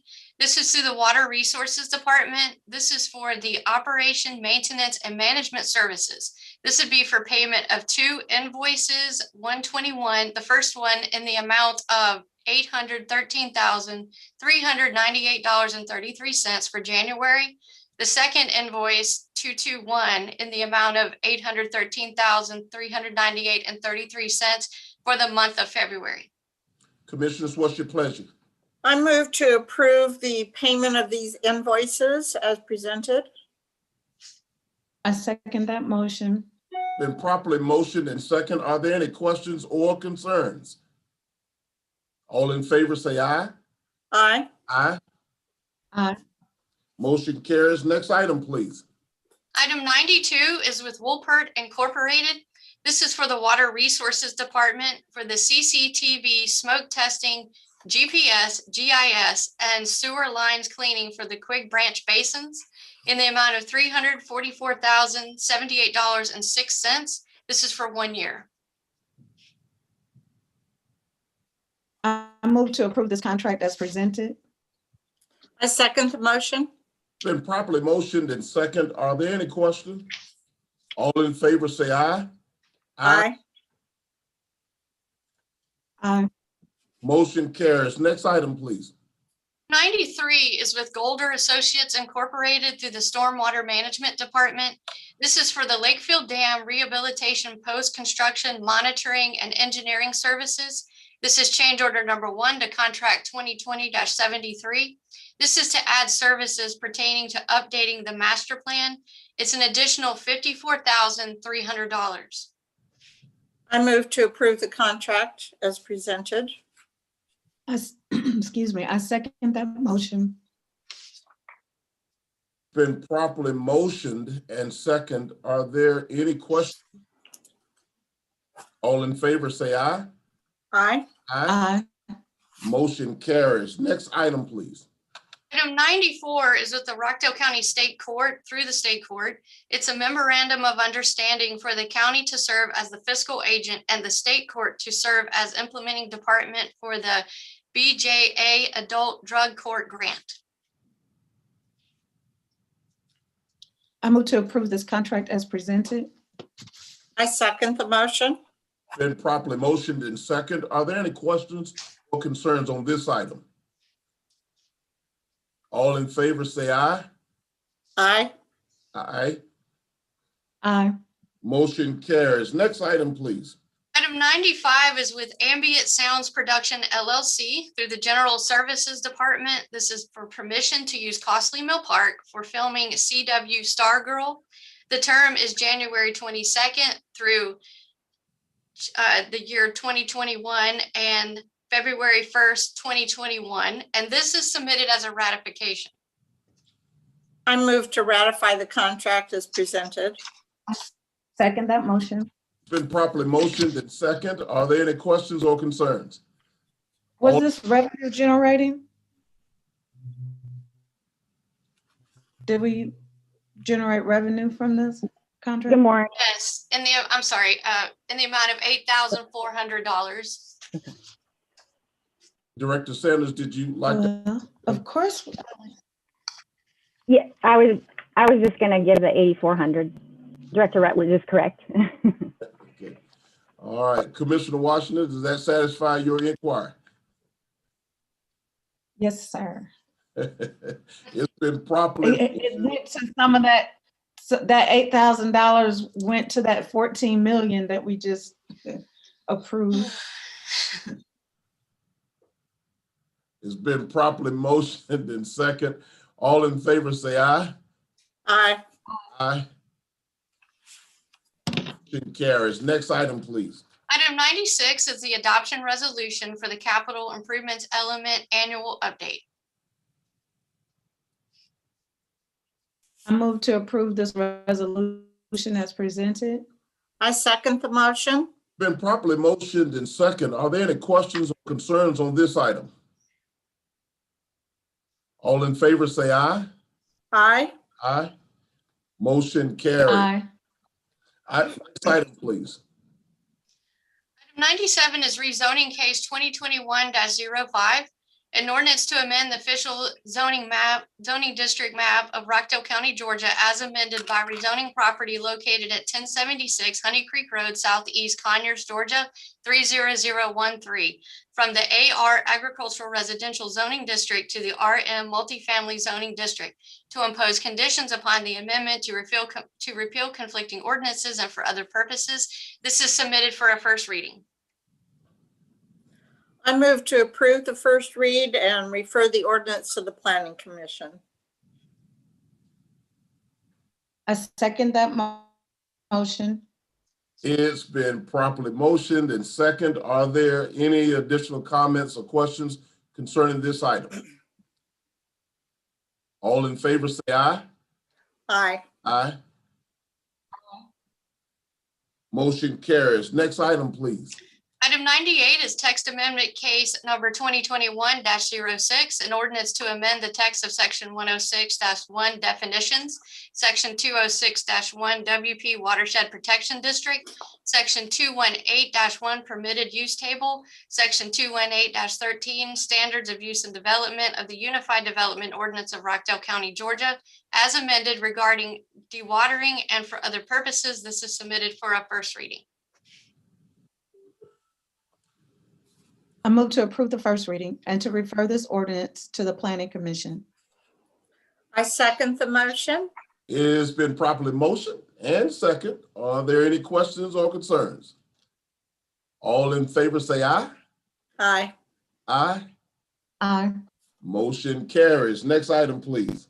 Item 99 is text amendment case number 2021-07, an ordinance to amend the text of section 106-1 definitions of the Unified Development Ordinance of Rockdale County, Georgia, as amended to repeal conflicting laws and for other purposes. This is submitted for a first reading. I move to approve the first read and refer this to the Planning Commission. I second that motion. It's been properly motioned and second. Are there any questions or concerns? All in favor say aye. Aye. Aye. Motion carries. Next item, please. Item 100 is text amendment case 2021-08, An ordinance to amend the text of section 218-1, table of permitted uses of the Unified Development Ordinance of Rockdale County, Georgia, as amended, to repeal conflicting laws and for other purposes. This is submitted for a first reading. Commissioners, what's your pleasure? I move to approve this first reading and to refer this ordinance to the Planning Commission.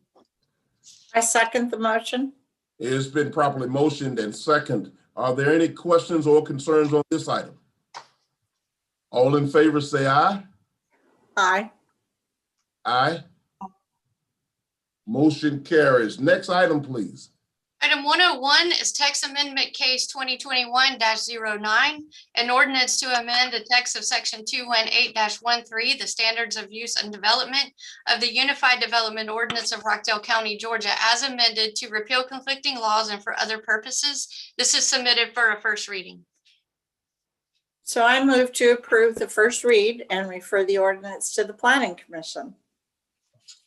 I second that motion. It's been properly motioned and second. Are there any questions or concerns on this item? All in favor say aye.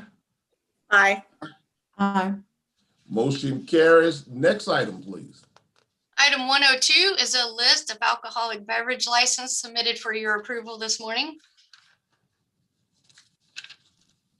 I move to approve these requests for alcoholic beverage licenses, excuse me, as presented. I second the motion. I've been noticing that it seems like Commissioner Washington starts off the approval of the alcoholic beverage licenses every 2 weeks. I don't know, Director Rutledge, is it staged that way, or is the chief of staff involved in that? Commissioner Washington, try to refrain from speaking at this time if you can, but I'm just wondering because I've been noticing that. I'm afraid that's a proprietary information, Mr. Chairman. I can't disclose. It's been properly motioned and second. Are there any questions or concerns, Commissioner Washington? No, no, I'll say no. There are no questions or concerns. We're just happy to be able to approve alcoholic beverage licenses in this county. All in favor say aye. Aye. Aye. Aye. All right, motion carries. Next item, please. Thank you, Mr. Chairman. Item 103 is the Animal Care and Control Strategic Plan before you this morning. I guess this afternoon. So, I'd like to talk about that for a minute. I had a really good meeting with C.G. Baker last week, and going through the plan. As I've read through the plan and as I've had some community input, I think there are some things that can still be strengthened in it. It's there and it's in the things that CG told me, but they're not under the key initiatives. So my preference is to defer adoption of this until we can kind of tighten up some of those issues. Some of the key issues were that one of the key initiatives doesn't say anything about making it a no-kill facility. It's in the plan, but it's not listed as a key initiative, and I think that it needs to be right there in the forefront. Another one had to do with some of the training, and as I recall, the advocacy, the Rockdale Animal Advocacy Group had talked specifically about some training from Southern Utah University. I'm thinking I remember, and please, Director Sanders, let me know if I'm remembering wrong, that CG has had that training. Am I correct or incorrect on that? Director Morgan, could you speak to that? Yes, and CG is on the call as well. No, he has not had that, but we are looking at that and a couple of other national certification courses for this plan within the next 12 months. Okay, so I think maybe we should specify in our plan some of the intended trainings that are nationally recognized that lead to certifications. So my motion would be to, I move to defer the adoption of the Animal Care and Control Strategic Plan. I second that motion. It has But- been Go properly ahead. motion and second. Other concerns and questions from Commissioner Washington?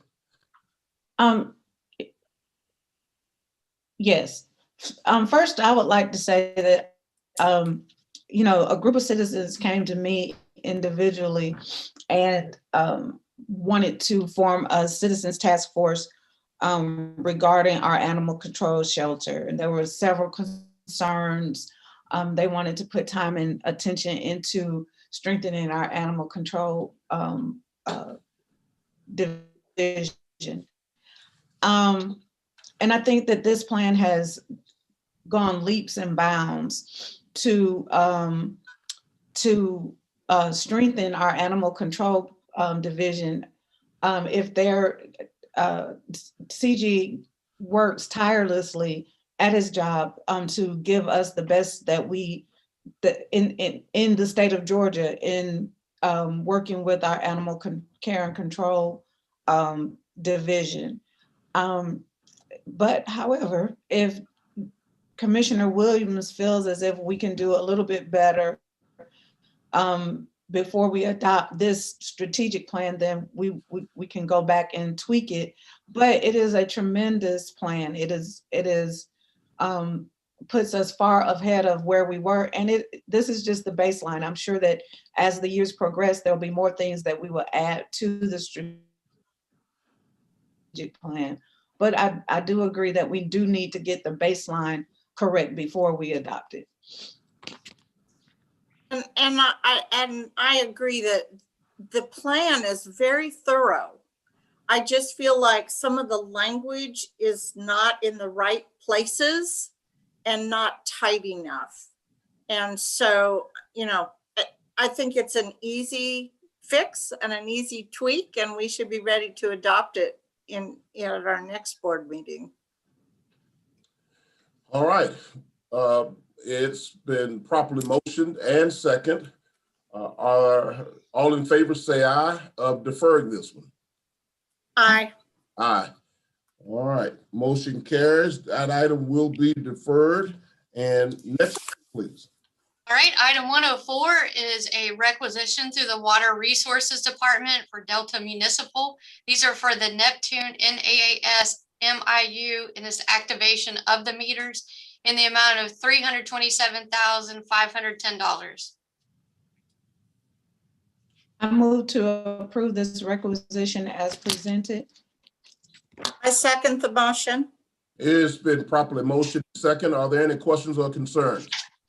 All in favor say aye. Aye. Aye. Aye. Motion carries. Next item, please. 105 is a requisition through the Water Resources Department for Delta Municipal. This is for the warranty registers in the amount of $33,150. I move to approve the requisition as presented. I second that motion. It's been properly motioned and second. Are there any questions or concerns on this item? All in favor say aye. Aye. Aye. Motion carries. Next item, please. Item 106 is a requisition for technology services, and this would be for Dices Solution Incorporated. This is for the renewal of the Cisco Umbrella Secure Internet in the amount of $47,991.72. I move to approve this requisition as presented. I second the motion. Been properly motioned and second. Are there any questions? All in favor say aye. Aye. Aye. Aye. Motion carries. Next item, please. Item 107 is a requisition through Technology Services. This is for Zoho, and this is for the Manage Engine subscriptions in the amount of $15,500. I move to approve the requisition as presented. I second that motion. Been properly motioned and second. Are there any questions? All in favor say aye. Aye. Aye. Motion carries. Next item, please. Item 108 is a requisition through the General Services Department. This is for 5 Fields Lawn Care for ground maintenance and landscaping in the amount of $15,960. I move to approve this requisition as presented. I second the motion. Been properly motioned and second. Are there any questions or concerns on this item? All in favor say aye. Aye. Aye. Motion carries. Next item, please. Item 109 is a requisition through the General Services Department for Strategic Datacom Incorporated, and this is for cameras at the courthouse in the amount of $53,445. I move to approve this requisition as presented. I second that motion. It's been properly motioned and second. Are there any questions or concerns regarding the cameras at the courthouse? All in favor say aye. Aye. Aye. Aye. Motion carries. Next item, please. Item 110 is a requisition for stormwater management, and this is for the HERC rentals. It's the rental of a tandem dump truck for 5 months in the amount of $24,500. I move to approve this requisition as presented. I second that motion. It's been properly motioned and second. Are there any comments or questions on this one? Okay, so this just reminded me of the Tonka truck dump trucks. So when I see this, I think some man or woman who's driving that is going to really have fun. Having a little too much fun. Yes. Yes. Well, commissioners, I have a slightly different concern. I can see that visual, Commissioner Williams, but I want to point out that we are renting this truck for 5 months. And when we enter back into our budget and planning season for the 2022 budget, as we are constantly working to upgrade our stormwater management division, this is one you might want to put an asterisk by, because when we think about equipment and the necessary tools to get the job done, we don't want to be in a constant process or cycle of renting equipment that we should own, that we could use all over the county. Just wanted to point that one out. It's been properly motioned and second. All in favor say aye. Aye. Aye. Motion carries. Item 111. Thank you, Mr. Chairman. Item 111 is an expenditure request for the Technology Services Department, and this is for the Aumentum Technologies.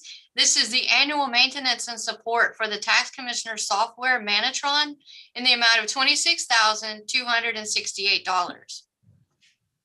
I move to approve the expenditure request as presented. I second that motion. It's been properly motioned and second. Are there any questions? All in favor say aye. Aye. Aye. Motion Aye. carries. Next item, please.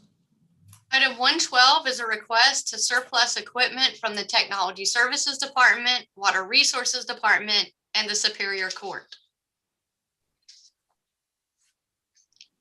I move to declare these items as surplus as presented. I second the motion. Been properly motioned and second. Are there any questions or concerns on those items? All in favor say aye. Aye. Aye. Motion carries. Next item, please. Yes, item 113 are proposed amendments to the employee pay and classification plan. So before we do the amendments, could we ask Director Holmes to give a slight explanation about that, please? Absolutely. Can you hear me? Yes. Okay, absolutely. Good morning. Item number 2021-113, the proposed amendments include the removal and update of inactive job descriptions from our classification structure by title. And it also includes updates to the organizational charts for clerk of court, probate court, state court, and our superior courts. Those are the proposed amendments before you today. Okay, so I had a question about why 4 of the directors are at a pay grade 32 and the other directors are all at a pay grade 31. The classification and title structure, the job descriptions are based on the functionalities of their role. So pay grades are selected based on roles and responsibilities for those individual directors. So all of our directors do serve different purposes within the county. Our finance director is classified as a different pay grade, such as our chief of staff. So all of the directors and deputy directors, they do not all have the exact same pay grade. It is going to be based on the roles and responsibilities for the positions. Okay, thank you. So I move to amend the employee pay and classification plan as presented. I still have some more questions. Go right ahead with your questions, Commissioner. Okay, so my first question is going back to the classifications for the 4 that are now at the 32 as opposed to the 31. When you look at the 2020 pay grade and classification, they were all 3 of those directors were at a pay grade 31, and now they're at a pay grade 32. What changed in their position that caused for the increase in pay grade? So Commissioner Washington, there was a change in the job descriptions where there was verbiage added to the job description that spoke on executive level leadership responsibilities for those positions that are not listed in the other job. So we don't have to approve. Do we approve those job descriptions when we change the job descriptions as a commission, or is it arbitrarily approved? No, it does state for major changes that they do have to come before the Board of Commissioners. Those positions were presented back in December for approval. So in December, when? In December? The last voting session was December 8th of 2020. So the minutes that I have from December 8th show that there were just 2 at a level 32 that we approved. The finance director, because of that level of responsibility, and the legislative director, county clerk, because she plays a dual role. Right. But the other 2 we did not approve, as we approved those as pay grade 31. So I'm wondering why this changed to 32 in this pay plan when that was not ever brought to our attention. So Director Holmes, let me take an opportunity to chime in with the commissioners. I think the commissioners bring up a very valid point, and I think as a point of clarity, I want to talk about each one of those roles. And I'll start with the legislative affairs and county clerk position, who also took on the role as the interim director of planning and development at that time. Also at that time, the general services director, as she's known as now, took on the additional responsibility as our technology services interim director, because for a period of time last year, we did not have one. All 3 directors, Director Rutledge, Director Holmes, and Sanders, joined with myself in the absence of a chief of staff and the absence of having a CFO working with Terminus to make sure that we had all hands on deck to keep the county operating and running across the board. So they were given additional responsibilities with the discretion of the 7% increase by the chairman. So that doesn't really quite make sense to me, because we have continuously had a chief of staff. You chose not to use him. You chose to give this compensation to the other people. That was never approved by the board. And so while we continued to pay for a chief of staff who did work the entire time for Commissioner Washington and I on the projects that we were doing, you relinquished his responsibilities to them. So it doesn't seem to me that they should have been compensated more and moved to a higher pay grade because of your decision to not use the current chief of staff. Well, Commissioner Williams, I think there's a more appropriate time to take up a little bit more in-depth conversation with your debate. I don't want to debate it here. What I will tell you that the delegation of roles and responsibility fall under the authority of the day-to-day manager, and decisions had to be made to run the county. I think at a more appropriate opportunity that we can certainly entertain your concerns. But in terms of the day-to-day operations as we enter the fourth quarter of 2020, and I'm going to yield to you in just a second, Commissioner Washington, if you can hold tight. In terms of the day-to-day operations regarding the fourth quarter of last year, we had several areas of vacancies. And right now, our CFO, the finance department, is still wide open, and we're having difficulty finding people who will accept that role of responsibility by basic nature of how it's set up as an appointed position at the pay rate here in the Atlanta metro market. So that's something that talent management is dealing with on a day-to-day basis. It was certainly warranted that we delegate the roles and responsibilities to our executive directors within county government to take on those responsibilities, both in technology services, planning and development, stormwater, as well as the finance department. Absolutely. Commissioner Washington. So now that we have filled the planning and development position, and we have filled technology services, the technology services position, and we now have a chief of staff that is fully functioning for all three of us, are they going to go back to pay grade 31? It is the discretion and the leadership of the office of the chairman to decide whether or not to remove the 7% increase or to allow it to stay in place. I chose to allow it to stay in place due to the executive level leadership and the talent that was brought forth and the amount of work that was given to those leaders. I decided to allow them to maintain that increase as they are senior level executive directors. And that was my discretion according to the Enabling Act. Yes, ma'am. I'm trying to figure out what makes them senior level executive directors if they're no longer performing the extra duties that you would assign to them. And I guess my real question is, with regard to the pay increase, is if we approved all of the pay and class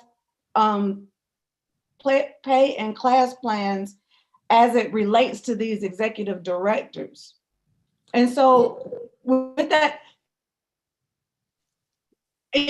so to me, it seems as if the office of the chairman, under the guise of him being over the day-to-day operations, have taken these people and given them a raise in the amount of 7% each, and has moved them to another pay class, all without the direction of or the approval of the board. And once again, that is not how this is supposed to work, because when you look at the pay and class plan, it says the Board of Commissioners. It says it's supposed to be all of those positions and titles are supposed to be approved by the entire board.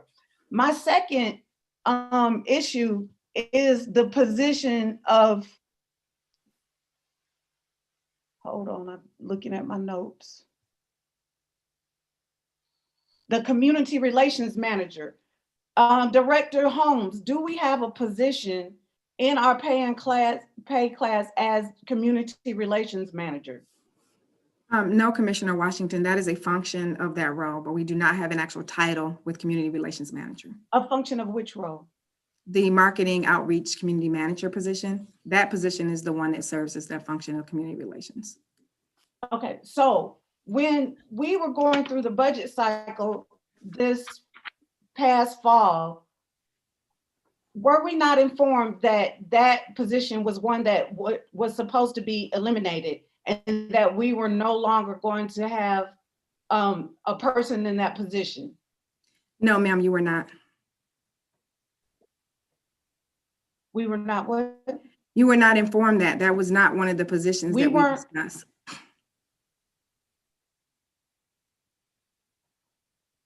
So where did that position report? That position is listed under general services right now.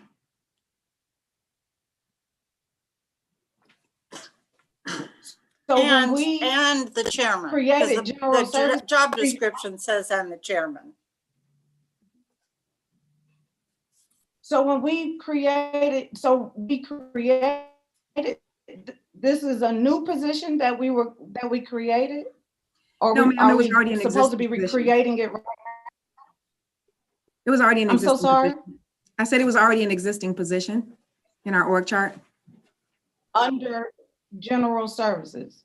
No, it was originally created under Parks and Recreation, then it was moved to Public Relations, and now it resides in General Services. So when did we move it to general services? That position was moved to General Services for this year, for 2021. So we haven't approved that the moving of that position as of yet. That was approved during the December 8th voting session, 2020. No, it wasn't. We approved not to fund that position. Meeting showing that we approved. I would like the minutes of that meeting showing that we approved any position, any new positions under community, the general services position.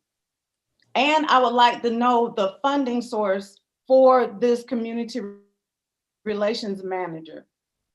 Send out the minutes. So I'll pull the minutes. Madam Commissioner. I have those minutes. Oh, okay. Then I won't pull them. And they number one, we did not approve a community relations officer, and there was never any mention made of moving the marketing manager to general services in what we approved. But my biggest concern is that this pay plan is different than the pay plan and job classification that we approved in December.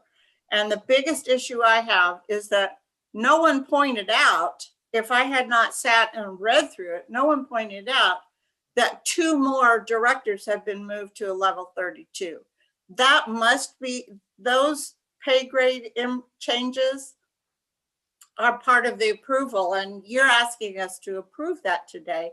And so I am going to withdraw my motion to amend the job classification and pay plan.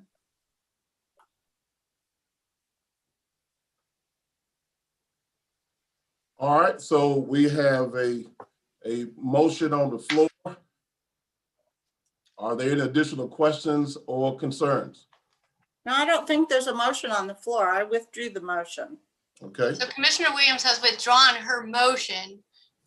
Director Holmes, were you done with your presentation? I am done, thank you. Okay. So you have before you the amendments that she went over. So that's what you would be looking at this moment. So Director Rutledge, and let me just take a moment for clarification for both Commissioner Washington and Commissioner Williams. They have some deep concerns about several of these positions. And let me just go back and talk about what thus says the Enabling Act, the county ordinance, and the charter about the county in terms of the discretion of the chairman to give the 7% increase. That's something that was in place and has been in place for a number of years, long before Oz Nesbitt became chairman. In fact, it was here before the previous administration and before the administration before that. In addition to that, it allows the day-to-day manager who is responsible for running day-to-day operations in Rockdale County to base increases in terms of discretionary increases based upon performance. And we have 4 stellar top employees who was able to fill in several areas and fill the gap on behalf of the citizens of Rockdale County until we were able to identify leadership in some of those areas. I might add that all of those areas have not been completed. it was my leadership and my discretion to allow those directors to maintain the 7%. As it relates to the community relations position, let me be clear and point that out. You are exactly right.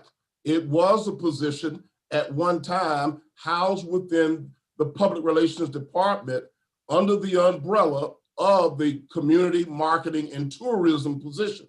So instead of using that long title, we simply call it the Community Relations position, and it has been repurposed under General Services, working exclusively for the office of the chairman for the greater good of all of the citizens here in Rockdale County. That's the clarification of it. I think a lot of the concerns deals with what's currently in the Enabling Act or the charter for the county. I think the county attorney has an opportunity to chime in and bring some clarification that may be distracting and or confusing to the commissioners. At this time, I'm going to yield to Mr. Carter Baig, the county attorney for Rockdale County. Mr. Baig. I think this conversation, rather than having it, kind of off the cuff here, demands an inquiry into the enabling language that, Chairman, you're pointing out, so that we can take a look at that, look at the finance policies to see what historically has been the tradition of the 7% discretionary bonuses, check to see if the bonuses are within the pay and class plans. This is something that you'd rather not have me pontificate off the cuff here. I don't think. If you want a value and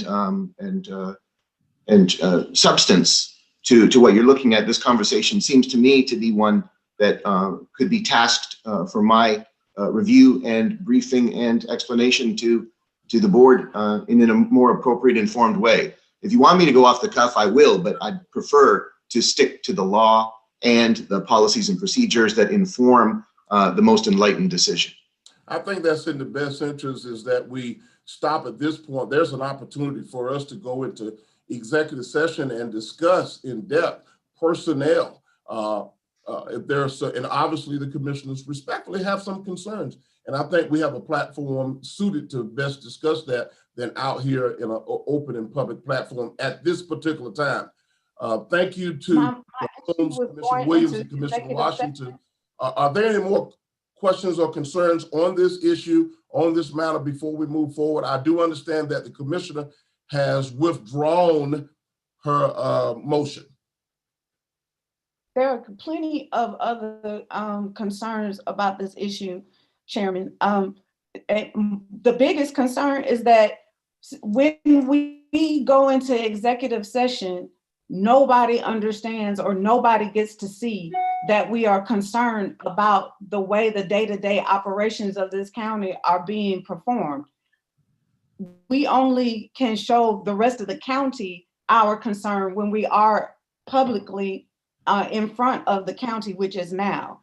One of my big issues about these pay increases and the increase of the community relation, the implementation of the community relations manager, number one, is that we were in a hiring freeze. Let's talk about the community relations manager.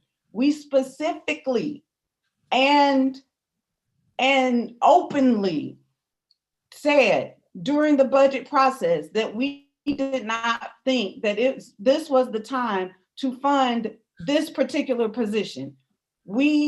Or this particular type of position. We specifically asked you to wait until we got all of the information regarding the virus and everything else together, so we can see how our money was going to look, so that we can add a community relations manager, which in essence is somebody that is just doing the things that you don't have time to do. It's not necessarily benefiting the entire county. It's benefiting the office of the chairman, or maybe benefiting the general services director, because she has an additional staff person. But either way, we are in a hiring freeze or hiring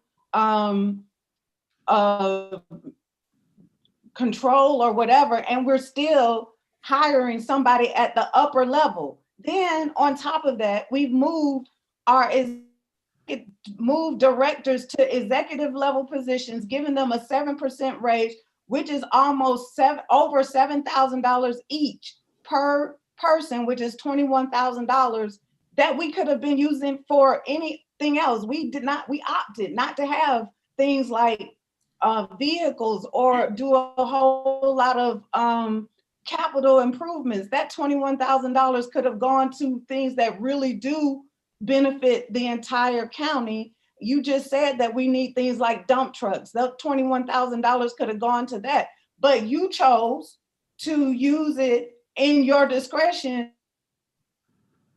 people and move them out of pay class. I'm not saying that these people don't do a good job. I'm saying that number one, and it's supposed to have our names on it. And number three, I don't think that it was in the best interest of the entire county to do all of this right now, especially the community relations manager, when we said that this wasn't the time to do it. So I don't see the need of going into executive session. What I need to see is how we undo the things that you have done that we didn't approve of. Those are the next conversations I want to have. Thank you, Commissioner Washington, for taking an opportunity to express and explain. I see the hand of Director Holmes. Go ahead, Director Holmes. Yes, I just wanted to restate that this particular amendment, just so I can and make sure everybody understands, this particular amendment request or proposed request is for the reorganization of departmental organizational charts. So this is the Pearl Program Coordinator moving from probate to the state court. This is the Stepping Up initiative. So this particular item 113 speaks specifically about organizational restructure for those charts. So probate court, state court, clerk of court, as well as our superior courts. It also included the removal of inactive job descriptions. So that's what this request was. I just wanted to make sure everybody.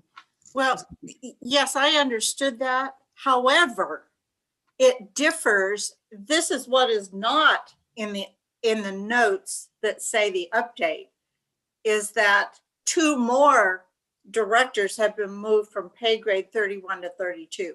That was never shared with us. It's not on the updates on the front page. And you know, I'll make another motion that we defer this until those changes can be made. Back to, you know, if these are the only changes we're talking about, that's fine. But that's not the only changes, the only differences between this pay plan and the one that we approved in December.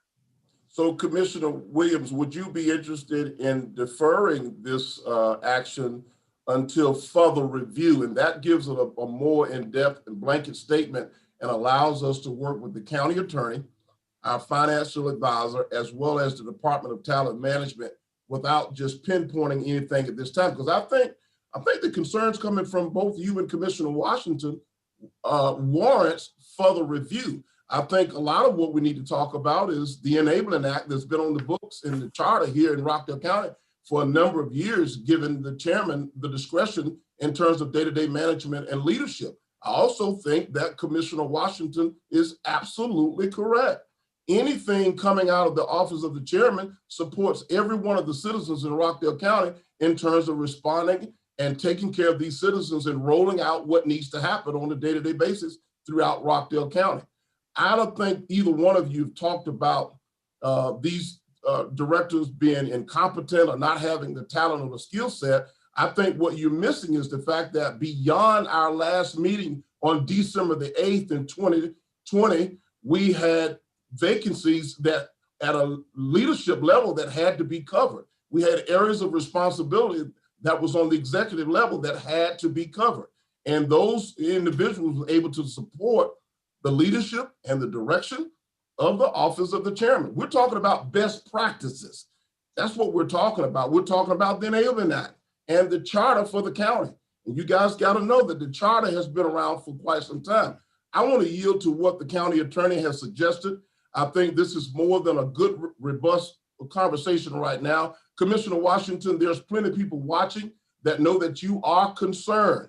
They understand the in-depth nature of going to what is known as executive session. there is an opportunity for you as a commissioner to continue to let any constituents or citizens that are concerned be privy to the information that is general knowledge for anybody in Rockdale County. I think we've done a fantastic job, but I think we got to make sure we're understanding what our charter says, the Enabling Act. We also have to understand how to distinguish best practices and the discretionary authority of the chairman as it relates to day-to-day operations. There may be some mixed feelings there. As we drill down on the community relations manager, that's a title versus a role. It's a function versus an actual role, and we can't get those two confused. At the advice of the county attorney and our financial advisor, working with talent management, I'm optimistic and I'm confident that we can find a workable, reasonable, and feasible resolve. So at this time, Director Rutledge, where are we with this motion at this point so that we can move forward? So at this point, there's a motion on the floor that Commissioner Williams made to defer this item. And I think I would like to add to that. I would like to defer the item for further review and conversation and research by the county attorney. Okay. I second that motion. It's been properly motioned and second that we will defer this until further review. Are there any additional questions or concerns at this time? All right, this has been a very good and robust conversation about it. All in favor say aye. Aye. Aye. Motion carries. Next item, please. Thank you, Mr. Chairman. Item 114 is a requisition for the Emergency Management EMA Department through Allen Vigil Ford. This is for a 2021 Ford F-350 crew cab, and it's submitted for ratification. I move to ratify this requisition as presented. I second that motion. It's been properly motioned and second. All in favor say aye. Aye. Aye. Motion carries. Next item, please. Item 115 is a resolution requesting that the local delegation for Rockdale County, Georgia, present to the General Assembly certain local legislation relative to the salaries of certain elected officials and for other purposes. I move to approve this resolution as presented. I second that motion. It has been properly motioned and second. Are there any questions or concerns?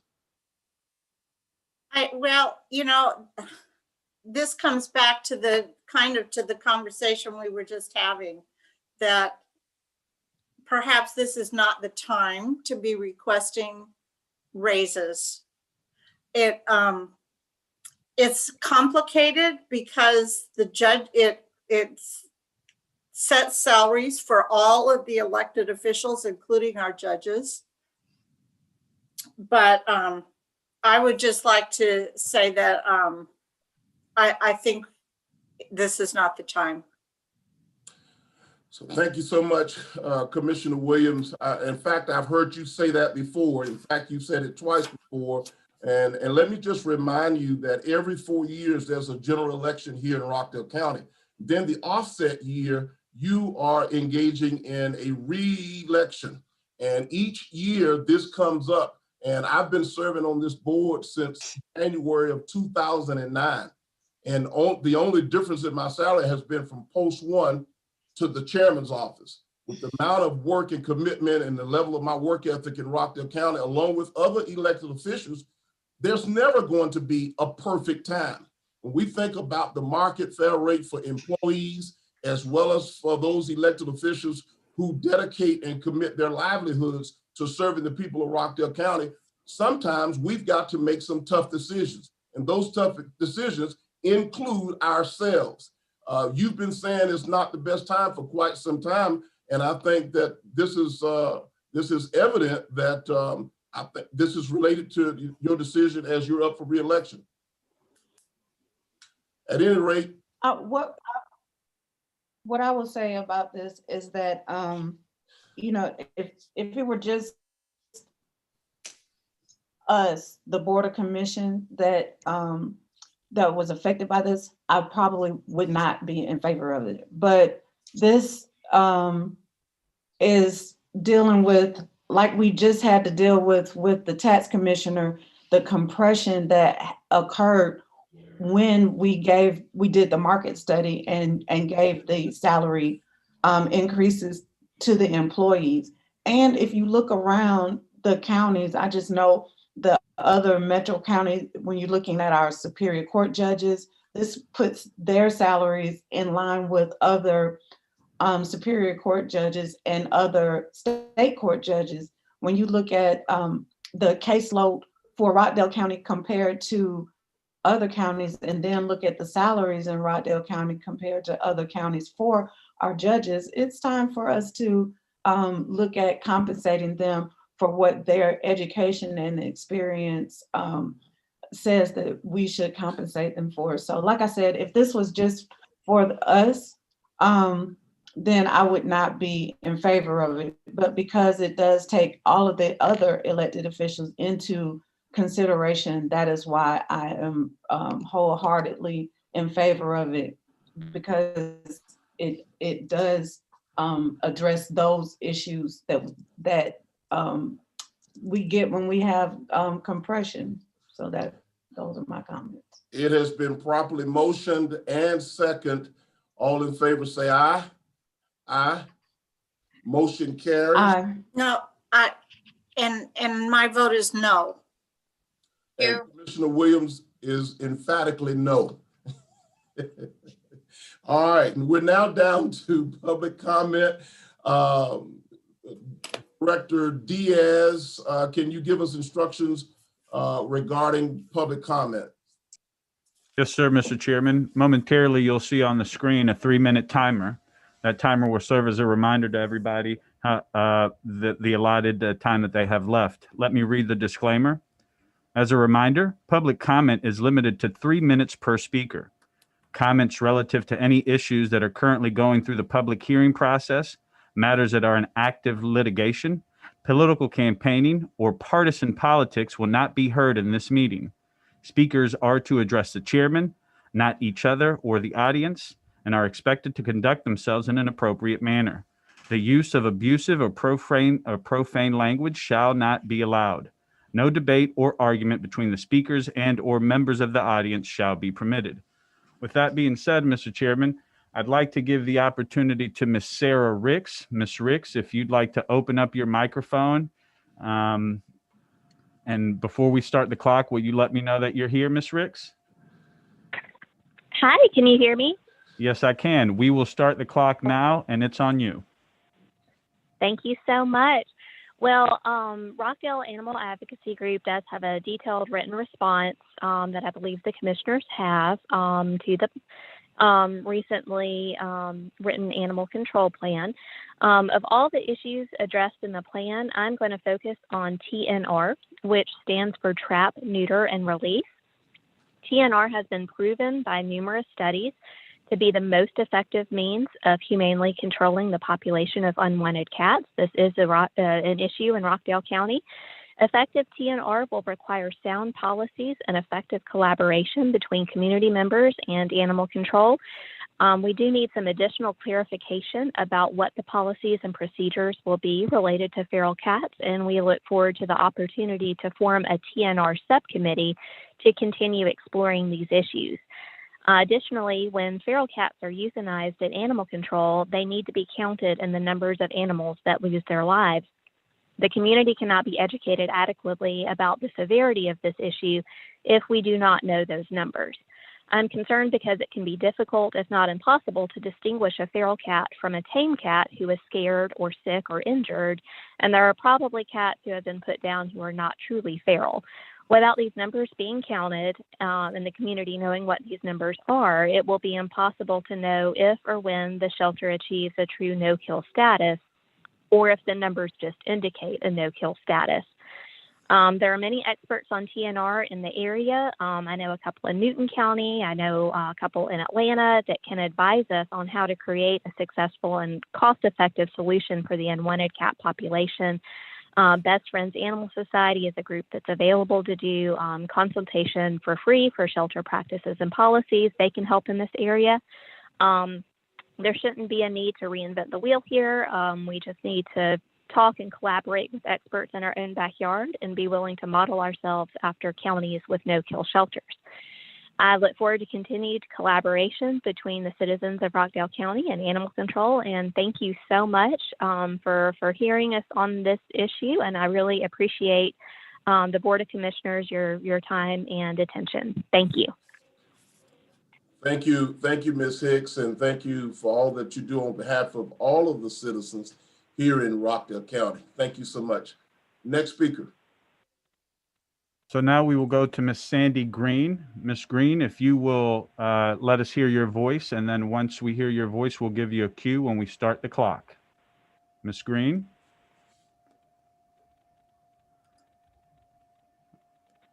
Miss Green, I know I see you in the. Oh, okay. Am I okay. on? Okay. Yeah, you're on. Now give me 1 second. We're going to start the clock and then you can go. Go ahead. Okay. Thank you for allowing us this time to come before you to emphasize points relating to the benefits and scheduling of a specific plan and to request your support and approval for achieving a life-saving no-kill status of our animal control services. Achieving that goal depends on significantly increased adoptions and decreased euthanasia. The current plan calls for an unpaid volunteer organizer in phase 1, but it does not specify the duties that this person will have in the adoption process and how much that is expected to affect the adoption rate. The plan states that it will be in phase 3 before an adoption coordinator will be hired, which pushes our no-kill status further down the road as it takes a significant amount of time to see results of the hiring of the coordinator. We realize that budget is an issue to hiring the coordinator, but could there be found some additional funds in an emergency fund somewhere in the county for unexpected expenditures that could be tapped for this new hire? The potential savings realized in length of stay in the shelter for the pets, decreased euthanasia, equipment cost and maintenance, medical expenses, and time spent on staff attending to the animals will be reduced, which will offset the personnel cost at some point. Also, the coordinator can be cross-trained to assist in other functions as well. According to the strategic plan, the repair maintenance of the cremation equipment is expensive and a drain on the department budget. Therefore, perhaps outsourcing that function to a pet cremation facility would be more efficient, though through a bid process, and will free up staff time, which will then can be directed towards other department duties. Given the desire of local vets to ensure equal opportunity to each of them, perhaps an open bid process for general veterinarian services, in addition to spay and neuter, of medical treatment, surgery, and so forth, and even the euthanasia process. Hopefully, this wouldn't be as many at the point that we have no kill status, would be appropriate if not already done so. The additional and continued education of the division manager is necessary for us to move forward to the no-kill status, and requested that he proceed to get the certification for administration of life-saving shelters as soon as possible to increase his value in his field and add credibility among his peers before the deadline. If budgetary constraints are keeping the county from approving it or him taking it, I will personally donate the funds to see that he gets the certification, and will be more than happy to do so, so that he can get registered as soon as possible before the deadline. In closing, while there is progress reflected in the strategic plan, the same definite and tighter timelines in 2021 is needed for accomplishment of the no-kill status, as is shown for department expenses such as vehicles, equipment, and uniforms. Thank you. Thank you, Ms. Green. You did a fantastic job there. Thank you so much, and thank you for all that you do on behalf of the citizens here in Rockdale County. I'm glad to do it. Thank you so much. Next speaker, please. Okay, Mr. Daughtry, are you with us? Yes, can you hear me? Yes, we can. Give me 1 second, and we are going to be putting up the clock. Can you see the clock? Yes, I can. Okay, and we will be starting now. Okay, Mr. Chairman, Commissioners, I hope you've seen and read our written, very detailed response to the strategic plan written today. Lots of people contributed to that. Let me make clear that we're not against the plan. I, for one, am delighted to see that this version represents good progress. But halfway there isn't there. Almost good still isn't good. I'm glad we will now take some time to get it right. Let's have a plan that's structured to be successful in achieving life-saving status. Let me turn now to one contributing factor that I believe stands in the way of getting us where we want to go. I call this a Lone Ranger stance. Let's say we desire to build a new barn, a type of barn that we've never built before, but we insist on starting construction without first consulting resources with vast experience in this type of barn building. Common sense tells us that this kind of stance may set us up more for failure than for success. Sure, there's a chance we might accidentally get lucky and build a sturdy structure, but there's an equal chance we won't. Now, how do we know such an attitude informs this plan? Well, the plan itself tells us so. I refer you to page 32. I quote, "Our first goal is to implement the goals outlined in this plan before we engage in new recommendations from outside sources." In other words, barn construction first, homework second, cart before horse. And what's this outside business? There is no fence surrounding Rockdale County. We interact all the time with other municipalities and with experts who reside in other locations. This stance can be detected at many junctures. For example, the plan as presently presented shows disconnection between its aspirational language about life-saving and what the plan actually says it is committed to and accountable for in this respect. I'm betting available resources from folks who've already been through this process could help us overcome this disconnect. The present plan goes well into the weeds when it comes to fees, vehicles, and equipment. I'm all for these things. They need them. Please give it to them. By contrast, there's little evidence of going deep into the weeds when it comes to achieving life-saving status. Finally, Mr. Chairman, to achieve life-saving status, rather than just talk about it, we need a substantive plan. A plan that incorporates good data, best practices, multiple very detailed benchmarks, and experience and wisdom. Counties all around us have transformed their animal services departments into terrific agencies with high citizen support. They've converted high killing shelters into places where almost no animal is euthanized. Simply put, in conclusion, we want what they have. Let's at least ask them how they did it. Let's ask them so that we have a requisite deeper understanding before we begin building our own barn. Thank you so much, Mr. Chairman. Thank you, Dr. Dowry. We certainly appreciate your contribution to the work that we've been doing to move forward. I believe, like the other commissioners, that we are closer than ever before of having a workable, reasonable, and feasible plan that will best represent Rockdale County and all of the pet owners, the pets, the animals, throughout our community. And again, thank you for what you're doing on behalf of all of the citizens here in Rockdale County. Next speaker, please. Mr. Chairman, that concludes the speakers that we have for the public comment portion. I will let folks in the community know that if they would like to participate in this public comment portion, they are welcome to email us at publicrelations@rockdalecountyga.gov. Again, publicrelations@rockdalecountyga.gov. If you will send us that, if you would like to participate, we will then send you a virtual public comment card for you to fill. And as long as we receive that by 9 a.m. of the meeting of the day of, we will make arrangements for you to have the access code to join us here for public comment. That is it, Mr. Chairman. Thank you, Director Diaz. And we will move now right on into board comments, and I'll start with Commissioner Washington. Commissioner Washington.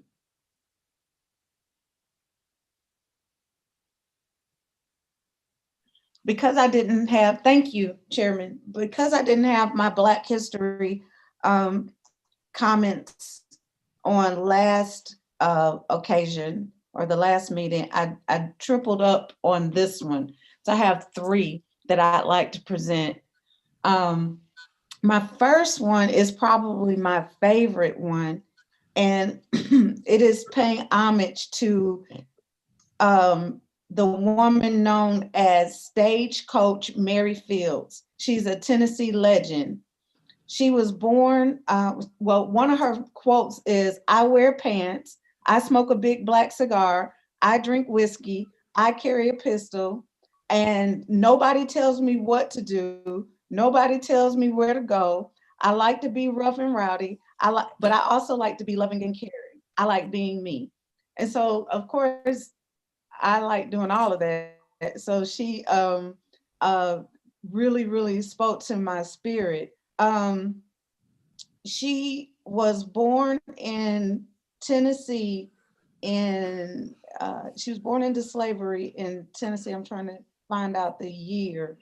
But one of her most notable traits is that she would get into actual duels with men because they would do something or say something disrespectful to her. And one of the duels that she got into was because she was making $2 a week more than a man, and he told her that she wasn't worthy. So she got into a huge duel with this man.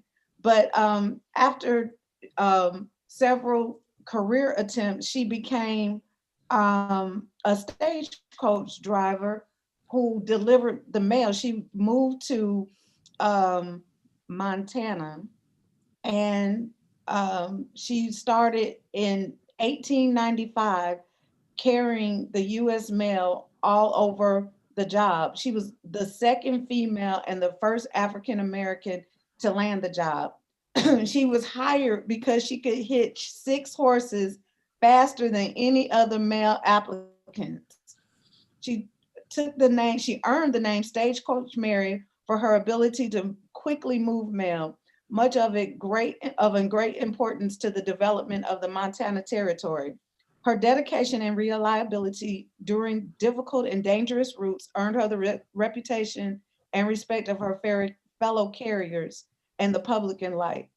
She continued for 8 years to deliver mail through heat, rain, sub-zero blizzards, and she did this well into her 60s. As a matter of fact, she did not retire from being a stagecoach driver until she was 70 years old. And then she opened a laundry. She, at the age of 72, she got into a fight with a man and knocked him out. Well, she earned the respect of everyone in the community. It says she lived a good portion of her life in the town of Cascade, Montana. She was well respected as a special member of the community. Schools closed in honor of her birthday. And although women of the time were barred from entering a saloon, Mary was given special permission by the mayor to enter anytime she took a fancy. She died of liver failure December 5th, 1914 in her beloved Cascade at the ripe old age of 82.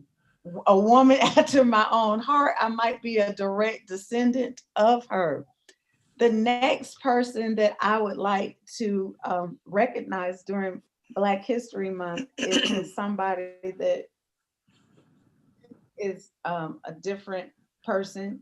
Her name is Christina M. Jenkins, and she was the person who first submitted the patent for hair weaves. Although there are conflicting dates regarding when she submitted her patent, she was a wig manufacturer in Chicago. She began in 1949 working on her techniques to make a more secure fitting wigs. And then in 1951, she filed a patent for hair weave, which was granted late in 1952. She became a multimillionaire following in the vein of Madam C.J. Walker. But I thought that it was a great homage to pay. It was a great time in Black History Month to pay homage to someone that we all know, well, a lot of us know, use their technique and use her technique so often. My last person that I'd like to honor in Black History Month is by the name of Yvette Marie Stevens. Yvette Marie Stevens joined the Black Panther Party in 1969 at the age of 16.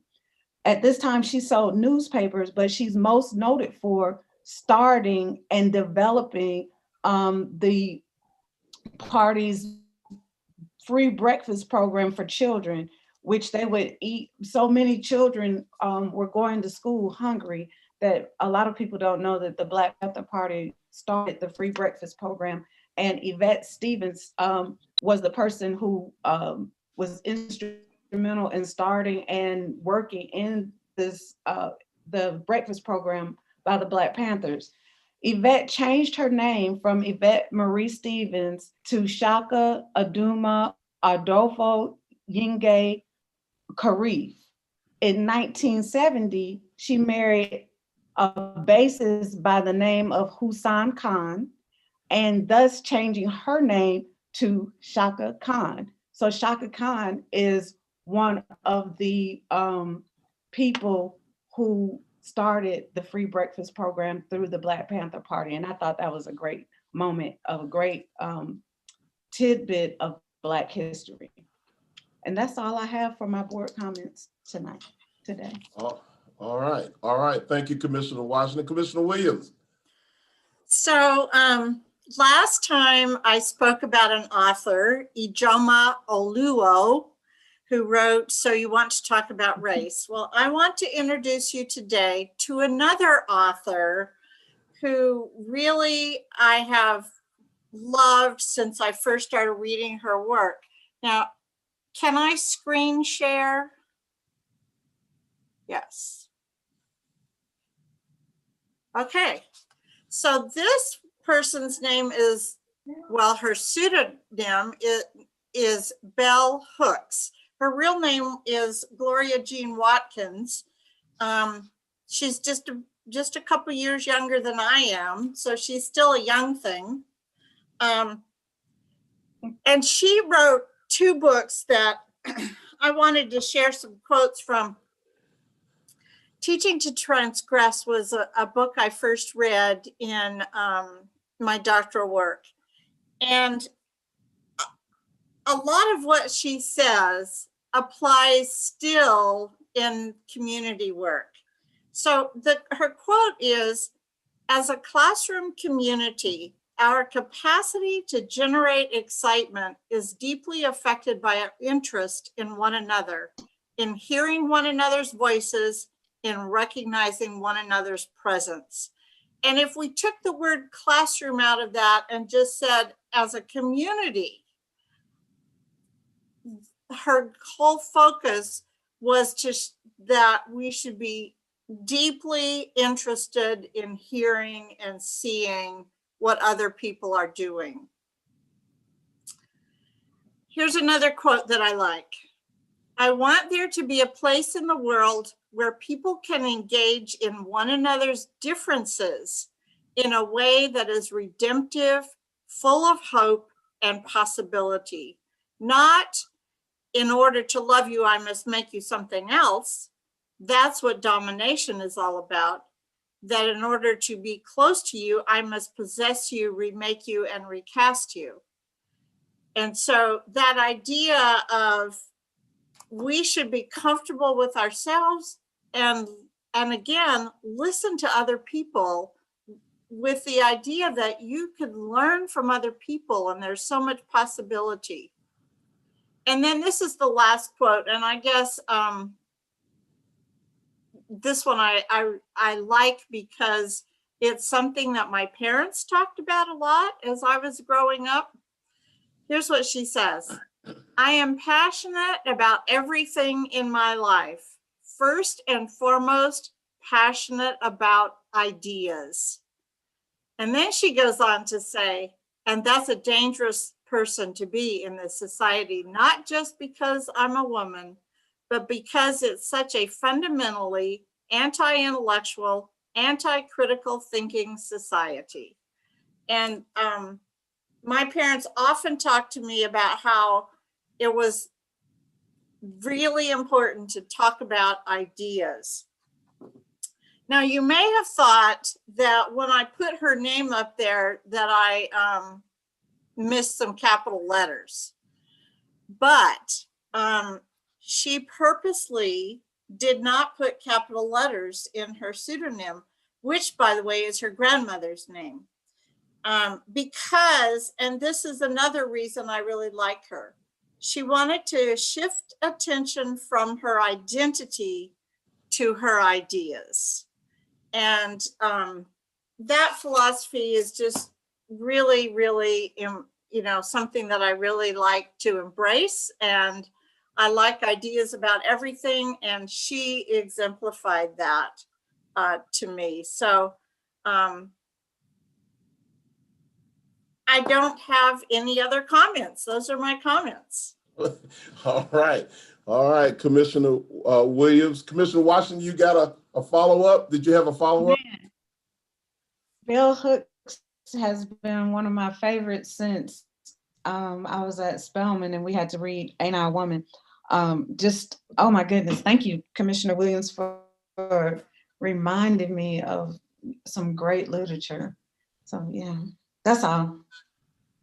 All right, very good. So I'm going to go quickly into my board comments, and I will just start with my Black History highlight. My Black History person this month is a local Rockdale resident, a local entrepreneur, small business owner right here in Rockdale County. No stranger to anyone in Rockdale County. And I'm asking Director Diaz to highlight there she is right there, Kelly Farrell at Nana's Chicken and Waffles. So Kelly has been in the community now for 5 years. She employs a total of 20 and sometimes upwards to about 30 employees, depending on the level of events or activities she's going in. Kelly, Nana's Chicken and Waffles is the only restaurant in Rockdale County that currently has a valet parking and a wait that's 2 hours long there at Flat Shoals Road and Highway 138. They're often giving back to the community. A lot of times behind the scenes, this is also one of the political hubs and stumping grounds for many candidates here in Rockdale County. Kelly does a lot of heavyweight networking, bringing people together. She's also the author of Kelly, Cooking with Kelly cookbook, where she's been on national syndicated programs throughout the country, representing Nana's Chicken and Waffles and representing Rockdale County and the city of Conyers. So we are really proud of her and the work that she and her husband and their 5 children and all 20 of their employees are doing here to make a difference in Rockdale County. It's one of the places that I always tell my family and friends that come through Conyers and Rockdale, make sure you stop at Nana's Chicken and Waffles. A powerful young Black woman doing great things in our community, networking. She's an activist in terms of political activation, making sure that people are registered to vote and exercising their vote. But she's also an educator in terms of entrepreneurs and small business people here in Rockdale County. Kelly Farrell, Nana's Chicken and Waffles, right here, one of our favorite restaurants in Rockdale County. That's my Black History spotlight for this week, for Black History Month here in Rockdale County. I want to say thank you to all of our directors. Thank you to Commissioner Washington and Commissioner Williams. I think we've had a very robust and very good meeting this morning. And at this time, Director Rutledge, is there any need for executive session this morning, this afternoon? Yes, Mr. Chairman, for the purpose of discussing land acquisition. All right. So commissioners, what's your pleasure? I make a motion that we move to executive session for the purpose of discussing land acquisition. I second. It's been properly motioned and second that we will now transition into executive session. Ladies and gentlemen, thank you for joining us for another edition of virtual BOC meeting with the Rockdale County Board of Commissioners. We're now adjourning this portion of our meeting as we transition into executive session.